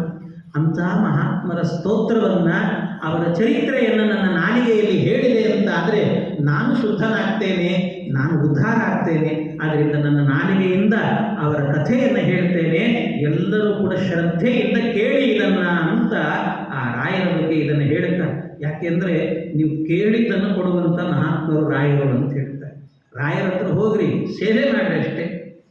ನಾನು ಅನೇಕ ಬಾರಿ ಹೇಳಿದ್ದೀನಿ ಬೇರೆ ಬೇರೆ ಕಡೆಯಲ್ಲಿ, ರಾಯರು ಹೇಗೆ ಅನುಗ್ರಹ ಮಾಡ್ತಾರೆ ಅಂತಂದರೆ ಅವರ ಅನುಗ್ರಹ ಅರ್ಥವೇ ಆಗಲ್ಲ, ನಮಗೆ ಅವ್ರನ್ನ ಅರ್ಥ ಮಾಡ್ಕೊಳ್ಳಿಕ್ಕಾಗಲ್ಲ. ಅಗಮ್ಯ ಮಹಿಮಾಲೋಕೆ ರಾಘವೇಂದ್ರೋ ಮಹಾಯಶಾಹ. ಅಗಮ್ಯ ಮಹಿಮಾ ಅಂತ ಹೇಳುತ್ತಾರೆ. ಗಮ್ಯ ಅಂದರೆ ತಿಳಿಯೋದು ಅಂತ ಅರ್ಥ, ತಿಳಿಲಿಕ್ಕೆ ಯೋಗ್ಯವಾದಂಥ ಮಹಿಮೆ ಅಂತ. ಅಗಮ್ಯ ಅಂದರೆ ಅಷ್ಟು ಸುಲಭವಾಗಿ ಅರ್ಥ ಆಗಲ್ಲ ಅಂತ ಅರ್ಥ. ರಾಯರ ಮಹಿಮೆ ಅಗಮ್ಯ ಮಹಿಮಾ ಅಂತ ಹೇಳುತ್ತಾರೆ. ಯಾಕೆ ಅಗಮ್ಯ ಮಹಿಮಾ ಅಂತಂದರೆ, ಒಂದು ಬಹಳ ವರ್ಷಗಳಿಂದ ನಾನು ವಿದ್ಯಾರ್ಥಿ ಇದ್ದಾಗ ಈ ಕೆಲವು ಪುಸ್ತಕಗಳು ಈಗ ಆ ಪುಸ್ತಕಗಳು ಸಿಗ್ತಾವಿಲ್ಲ ಅಂತ ಗೊತ್ತಿಲ್ಲ ನನಗೆ. ಈ ಸಣ್ಣದೊಂದು ಇಷ್ಟುದ್ದದ ಪುಸ್ತಕ ಕಸ್ತೂರಿ ಅಂತ ಒಂದು ಪುಸ್ತಕ ಬರೋದು, ಕಸ್ತೂರಿ ಪುಸ್ತಕ. ಆ ಪುಸ್ತಕ ಅವಾಗೆಲ್ಲ ನಾವು ಓದ್ತಿದ್ವಿ, ಅದನ್ನೆಲ್ಲ ನಮಗೆ ಹುಚ್ಚಿತ್ತು ಅವಾಗೆಲ್ಲ. ಈಗೆಲ್ಲ ಮೊಬೈಲ್ಗಳು ಬಂದಿದ್ದರಿಂದ ಹುಡುಗರಿಗೆ ಅದು ಓದೋದೇ ಗೊತ್ತಿಲ್ಲ. ನಮಗೆಲ್ಲ ಸಣ್ಣ ಹುಡುಗರಿದ್ದಾಗ ಈ ಸಣ್ಣ ಪುಸ್ತಕಗಳು ಬರ್ತಿದ್ವು. ಬಾಲಮಂಗಳ ಅಂತ ಒಂದು ಪುಸ್ತಕ ಬರೋದು, ಚಂದಮಾಮ ಅಂತ ಬರೋದು, ಅವೆಲ್ಲ ಓದಿ ಖುಷಿ ಪಡ್ತಿದ್ವಿ. ಅದು ಒಂದು ವಾರ ಆದ ಕೂಡಲೇ ಇನ್ನೊಂದು ಪುಸ್ತಕ ಯಾವಾಗ ಬರ್ತದೆ ಅಂತ ಕಾಯ್ತಿದ್ವಿ. ಆ ಥರ ಇತ್ತು ಅಂಥದ್ದು. ಹಾಗೊಂದು ಈ ಕಸ್ತೂರಿ ಅಂತ ಒಂದು ಪುಸ್ತಕ ಬರೋದು, ತುಷಾರ ಕಸ್ತೂರಿ ಅಂತೆಲ್ಲ. ಆ ಪುಸ್ತಕದಲ್ಲಿ ಯಾರೋ ಒಬ್ಬರು ಅವಾಗ ಓದಿದ್ದು ನನಗೆ, ಆಗ ಅವರು ಬರೆದಿಟ್ಟುಕೊಂಡಿದ್ದರು, ಅವರು ಅದೊಂದು ಲೇಖನ ಬರೆದಿದ್ದರು. ನಾನು ಮಂತ್ರಾಲಯಕ್ಕೆ ಹೋದಾಗ ನಡೆದ ಘಟನೆ ಅಂತ ಬರೆದಿಟ್ಕೊಂಡಿದ್ದರು. ಅವರು ಏನಾಯಿತು, ಒಬ್ಬ ವ್ಯಕ್ತಿ ಮಂತ್ರಾಲಯಕ್ಕೆ ಹೋಗಿ ರಾಯರ ಸೇವೆ ಮಾಡಿದ್ದಂತೆ. ಯಾಕೆ ಅಂತಂದರೆ, ಅದು ಸೇವೆ ಮಾಡಿದ್ರು ರಾಯರು ಸಾಮಾನ್ಯವಾಗಿ ಹೇಗೆ ಅಂದರೆ 3 ದಿವಸಕ್ಕೆ ಅಥವಾ 5 ದಿವಸಕ್ಕೆ ಅಥವಾ 11 ದಿವಸಕ್ಕೆ, ಹೆಚ್ಚು ಅಂದರೆ 48 ಅಷ್ಟರೊಳಗೆ ರಿಸಲ್ಟ್ ಕೊಟ್ಬಿಡ್ತಾರಂತ ರಾಯರು. ಕೊಟ್ಬಿಡ್ತಾರೆ ರಿಸಲ್ಟನ್ನು. ಏನಿದೆಯೋ ನಿನಗೆ ಏನು ಕೇಳಿದ್ಯೋ ಅದು ಕೊಡ್ತೀನಪ್ಪ, ಆಗತ್ತೆ ಇಲ್ಲ ಹೇಳಿಬಿಡ್ತಾರಂತೆ ರಾಯರು. ಅಂಥ ಮಹಾತ್ಮರು. ಅವ್ರು ಹೋಗಿ ಸೇವೆ ಮಾಡಿದ್ರಂತೆ. ಸೇವೆ ಮಾಡಿ ಮಲಗಿದಾಗ ರಾತ್ರಿ ಸ್ವಪ್ನದಲ್ಲಿ ಬಂದ್ರಂತೆ ರಾಯರು. ರಾತ್ರಿ ಸ್ವಪ್ನದಲ್ಲಿ ಬಂದು ಅವ್ರಿಗೆ ಕೇಳಿದ್ರಂತೆ, ಇಲ್ಲಪ್ಪ ನೀನು ಯಾಕೆ ಬಂದು ಇಲ್ಲಿಗೆ ಸೇವೆ ಮಾಡಲಿಕ್ಕೆ ಅಂತ ಹೇಳಿಬಿಟ್ಟು, ನನ್ನ ಸೇವೆ ಮಾಡಲಿಕ್ಕೆ ಬಂದಿಲ್ಲ ಯಾಕೆ ಅಂದ್ರಂತೆ. ಅವ್ನು ಹೇಳಿದ, ಸ್ವಾಮಿ ಏನಿಲ್ಲ, ನನ್ನ ಜೀವನದಲ್ಲಿ ಒಂದು ಸಾಲ ಮಾಡಿದ್ದೇನೆ, ಸಾಲಗಾರ ಭಾಳ ಕಾಟ ಕೊಡ್ತಿದ್ದಾನೆ, ಏನಾದರೂ ಮಾಡಿ ಆ ಸಾಲ ತೀರಿಸಬೇಕಾಗಿದೆ ನನಗೆ. ಎಷ್ಟು ಸಾಲ ಮಾಡಿದ್ದೀಯ ನೀನು? 3,000 ರೂಪಾಯಿ ಸಾಲ ಮಾಡೀನಿ ಅಂತ. 3,000 ರೂಪಾಯಿ ಸಾಲ ಅಂತ. ಹೌದಾ, ಸರಿ ಪರವಾಗಿಲ್ಲ. ಇದೆಲ್ಲ ರಾತ್ರಿ ಮಲಗಿದಾಗ ಸ್ವಪ್ನದಲ್ಲಿ ರಾಯರು ಹೇಳಿದರಂತೆ, ಹಾಗಾದ್ರೆ ಒಂದು ಕೆಲಸ ಮಾಡು, ನಿನ್ನ ಪಕ್ಕದಲ್ಲಿ ಇನ್ನೊಬ್ಬ ಮಲಗಿದ್ದಾನೆ ನೋಡು. ಹೌದು ನೋಡಿ. ಆಮೇಲೆ ಅವನ ಬ್ಯಾಗ್ ಒಳಗಡೆ 3,000 ರೂಪಾಯಿ ಇದೆ, ಆ 3,000 ರೂಪಾಯಿ ತೊಗೊಂಡು ಹೋಗಿ ನೀನು ಅಂದ್ರಂತೆ. ಆಯಿತು ಅಂತ ರಾಯರು ಹೇಳಿದ್ರಲ್ಲ ಅಂತ ರಾಯರ ಮೇಲೆ ನಂಬಿಕೆಯಿಂದ ಆ ಆ ಬ್ಯಾಗನ್ನು ಜಿಪ್ಪು ತೆಗೆದು ಮಾಡಿ 3,000 ರೂಪಾಯಿ ತಗೊಂಡು ಅವನು ಹೋಗಬೇಕಾದ್ರೆ ಅಕಸ್ಮಾತ್ ಮಲಗಿದವನಿಗೆ ಆ ಬ್ಯಾಗ್ ಓನರಿಗೆ ಎಚ್ಚರಿಕೆ ಆಗಿಬಿಡ್ತು. ಎಲ್ಲಿ ಎಚ್ಚರಿಕೆ ಏನು ಹಿಡಿತಾನೋ ಅಂತ ಅನ್ಕೊಂಡು ಇವ್ನು ಓಡ್ಲಿಕ್ಕೆ ಶುರು ಮಾಡಿದ. ಆ ಮಲಗಿದವನು ಕೂಡ ಬಿಡ್ಲಿಲ್ಲ, ಎದ್ದು ಓಡಿದ್ದಂತ ಅವ್ರ ಹಿಂದೆ ಓಡ್ದ ಓಡ್ದ ಓಡ್ದ ಓಡ್ದ ಓಡಿ ಹೋಗಿ ಕೊನೆಗೆ ಹಿಡಿದೇ ಬಿಟ್ಟನಂತವ್ನು. ಹಿಡಿದು ಬಿಟ್ಟ. ಹಿಡಿದು ನಿಲ್ಲು ನೀನು ಇಲ್ಲಿ ಅಂತ. ಯಾಕೋ ನಾನು ದುಡ್ಡು ತಗೊಂಡಿ ಅಂತ. ಇಲ್ಲ ನಾನೇನು ತಗೊಂಡಿಲ್ಲಪ್ಪ, ರಾಯರು ನನಗೆ ಹೇಳಿದ್ರು ಅದಕ್ಕೆ ತಗೊಂಡಿದ್ದೀನಿ. ರಾಯರು ಹೇಳಕ್ಕೆ ನಾನು ಕಳ್ತನ ಮಾಡ್ಲಿಕ್ಕೆ ಎಲ್ಲಿಯಾದ್ರೂ ಏನು ಮಾತಾಡ್ತಾ ಇದ್ದೀನಿ, ಸುಮ್ಮನೆ ಮಾತಾಡಬೇಡ, ಕೊಡು ಇಲ್ಲಿ ದುಡ್ಡು ಅಂತ ಬೈದು ಮಾಡಿ ಏನೇನೋ ಮಾಡಿ ಆ ದುಡ್ಡು ಕಸ್ಕೊಂಡು ಬಂದು ಆಮೇಲೆ ಮಧ್ಯರಾತ್ರಿಗೆ ಹೋಗಿಬಿಡು ಅಂತ ಆ ಬ್ಯಾಗನ್ನು ಗಟ್ಟಿ ಹಿಡ್ಕೊಂಡು ಮತ್ತೆ ಮಲಗೋಣ ಅಂತ ಮಲಗಿದ್ನಂತ. ಗಟ್ಟಿ ಹಿಡ್ಕೊಂಡು ಮಲಗಿದ್ರೆ ಅವನ ಸ್ವಪ್ನದಲ್ಲೇ ರಾಯರು ಬಂದ. ಮತ್ತೆ ಆ ಏನು ಬ್ಯಾಗಿನ ಓನರ್ ಇದ್ನಲ್ಲ, 3,000 ರೂಪಾಯಿ ಓನರ್, ಅವನ ಸ್ವಪ್ನದಲ್ಲೇ ಬಂದ ರಾಯ. ಆಗ ಅವನಿಗೆ ಕೇಳಿದ್ರಂತೆ, ನೀನು ಯಾಕಪ್ಪ ಸೇವೆ ಮಾಡ್ಲಿಕ್ಕೆ ಬಂದಿದ್ದಿ ಅಂದ್ರಂತೆ. ಅದಕ್ಕೆ ಅವನು ಹೇಳಿದ, ಸ್ವಾಮಿ ಏನಿಲ್ಲ, ನನಗೆ ಸ್ವಲ್ಪ ಕಾಲು ನಡಿಬೇಕಾದ್ರೆ ಎತ್ತೆತ್ತಿ ಹಾಕ್ತಿದ್ದೀನಿ, ಸರಿಯಾಗಿ ನಡಿಲಿಕ್ಕೆ ಬರ್ತಾ ಇಲ್ಲ ನನಗೆ, ಅದಕ್ಕೆ ಕಾಲು ಸರಿಯಾಗಬೇಕಾಗಿದೆ ನನಗೆ, ಅದಕ್ಕೋಸ್ಕರವಾಗಿ ನಿಮ್ಮ ಸೇವೆ ಮಾಡಲಿಕ್ಕೆ ಬಂದಿದ್ದೇನೆ. ಅದಕ್ಕೆ ರಾಯರು ಕೇಳಿದರು, ನಾನು ನಿನಗೆ ಕಾಲು ಕೊಟ್ಟರೆ ನೀನು ನನಗೇನು ಕೊಡ್ತೀನಿ? 3,000 ರೂಪಾಯಿ ನಿನಗೆ ಕಾಣಿಕೆ ಹಾಕಬೇಕು ಅಂತ ತಂದಿದ್ದೀನಿ ಸ್ವಾಮಿ, ಅದನ್ನು ನಿನಗೆ ಕೊಡ್ತೀನಿ ಅಂತಂದಂತೆ. ಈ 3,000 ರೂಪಾಯಿ ಕಾಣಿಕೆ ತೊಗೊಂಡಿದ್ದೀನಿ ನಾನು ಆಗಲೇ, ಅದು ಆ ವ್ಯಕ್ತಿಗೆ ಕೊಟ್ಟಿದ್ದೆ, ಆದ್ದರಿಂದಾಗಿ ಮತ್ತೆ ನೀನು ವಾಪಸ್ ತೊಗೊಂಡಿದ್ದೀಯಲ್ಲ ಅದನ್ನು ಕೇಳಲಿಕ್ಕೆ ಬಂದಿದ್ದೀನಿ. ಅಲ್ಲ ಸ್ವಾಮಿ, ನನಗೆ ಕಾಲು ಬರಲಿಲ್ಲ ಅಂದರೆ ಓಡಿ ಹೋಗಿ ನೀನು ಅವನನ್ನು ಹ್ಯಾಗೆ ಹಿಡ್ಕೊಳ್ತಿದ್ದೀನಿ ನೀನು ಅಂತ ಕೇಳಿದ್ರು. ನೀನು ಓಡಿ ಅವನನ್ನು ಹಿಡಿದಿದ್ದೀಯ, ಅದರಿಂದಾಗಿ ನಿನಗೆ ಕಾಲು ಕೊಟ್ಟಾಗಿದೆ ನಾನು, 3,000 ರೂಪಾಯಿ ನೀನು ಕೊಟ್ಟಿಲ್ಲ ನೋಡು ಅಂದ್ರಂತೆ. ಅದಕ್ಕೆ ಅವಾಗ ಅವನು ಎಲ್ಲಿದ್ದಾನೆ ಅಂತ ಹೋಗಿ ಹುಡುಕೊಂಡು ಹೋಗಿ ಅವನಿಗೆ 3,000 ರೂಪಾಯಿ ಕೊಟ್ಟು ಬಂದನಂತ ಹೋಗಿ. ಅಂದರೆ ಅರ್ಥ ಏನು ಅಂದರೆ, ರಾಯರು ಹೇಗೆ ಅನುಗ್ರಹ ಮಾಡುತ್ತಾರೆ ಅನ್ನುವಂಥದ್ದು ಯೋಚನೆ ಮಾಡಲಿಕ್ಕೆ ಸಾಧ್ಯ ಇಲ್ಲ. ಯಾವುದೋ ರೂಪದಲ್ಲಿ ಬರುತ್ತಾರೆ, ಏನೋ ಒಂದು ಅನುಗ್ರಹ ಮಾಡುತ್ತಾರೆ. ಅಗಮ್ಯ ಮಹಿಮಾಲೋಕೆ ಅಂತ ಹೇಳೋದು ಇದಕ್ಕೆ. ಅಗಮ್ಯ, ಅಷ್ಟು ಸುಲಭವಾದ ರಾಯರನ್ನು ಅರ್ಥ ಮಾಡಿಕೊಳ್ಳೋದು. ಹೀಗೆ ಇಂತಹ ಮಹಾತ್ಮರು ರಾಯರಾದ್ರಿಂದ ಅವರನ್ನು ಸ್ತೋತ್ರ ಮಾಡಿ ನನ್ನ ನಾಲಿಗೆ ಶುದ್ಧ ಮಾಡಿಕೊಡುತ್ತೇನೆ ನಾನು ಅಂತ ಈ ಸ್ತೋತ್ರವನ್ನು ಮಾಡಿದ್ದಾರೆ. ಮುಂದೆ ಅನೇಕ ರೀತಿಯಲ್ಲಿ ಸ್ತೋತ್ರಗಳನ್ನು ಮಾಡುತ್ತಾರೆ. ಅದನ್ನು ಮತ್ತೆ ನಾಳೆ ದಿವಸ ಸೇರಿದಾಗ ಅದರ ಚಿಂತನೆಯನ್ನು ಮುಂದುವರಿಸೋಣ ಅಂತ ಹೇಳುತ್ತಾ ಇಂದಿನ ಉಪನ್ಯಾಸ ಕೃಷ್ಣ ಅರ್ಪಣ.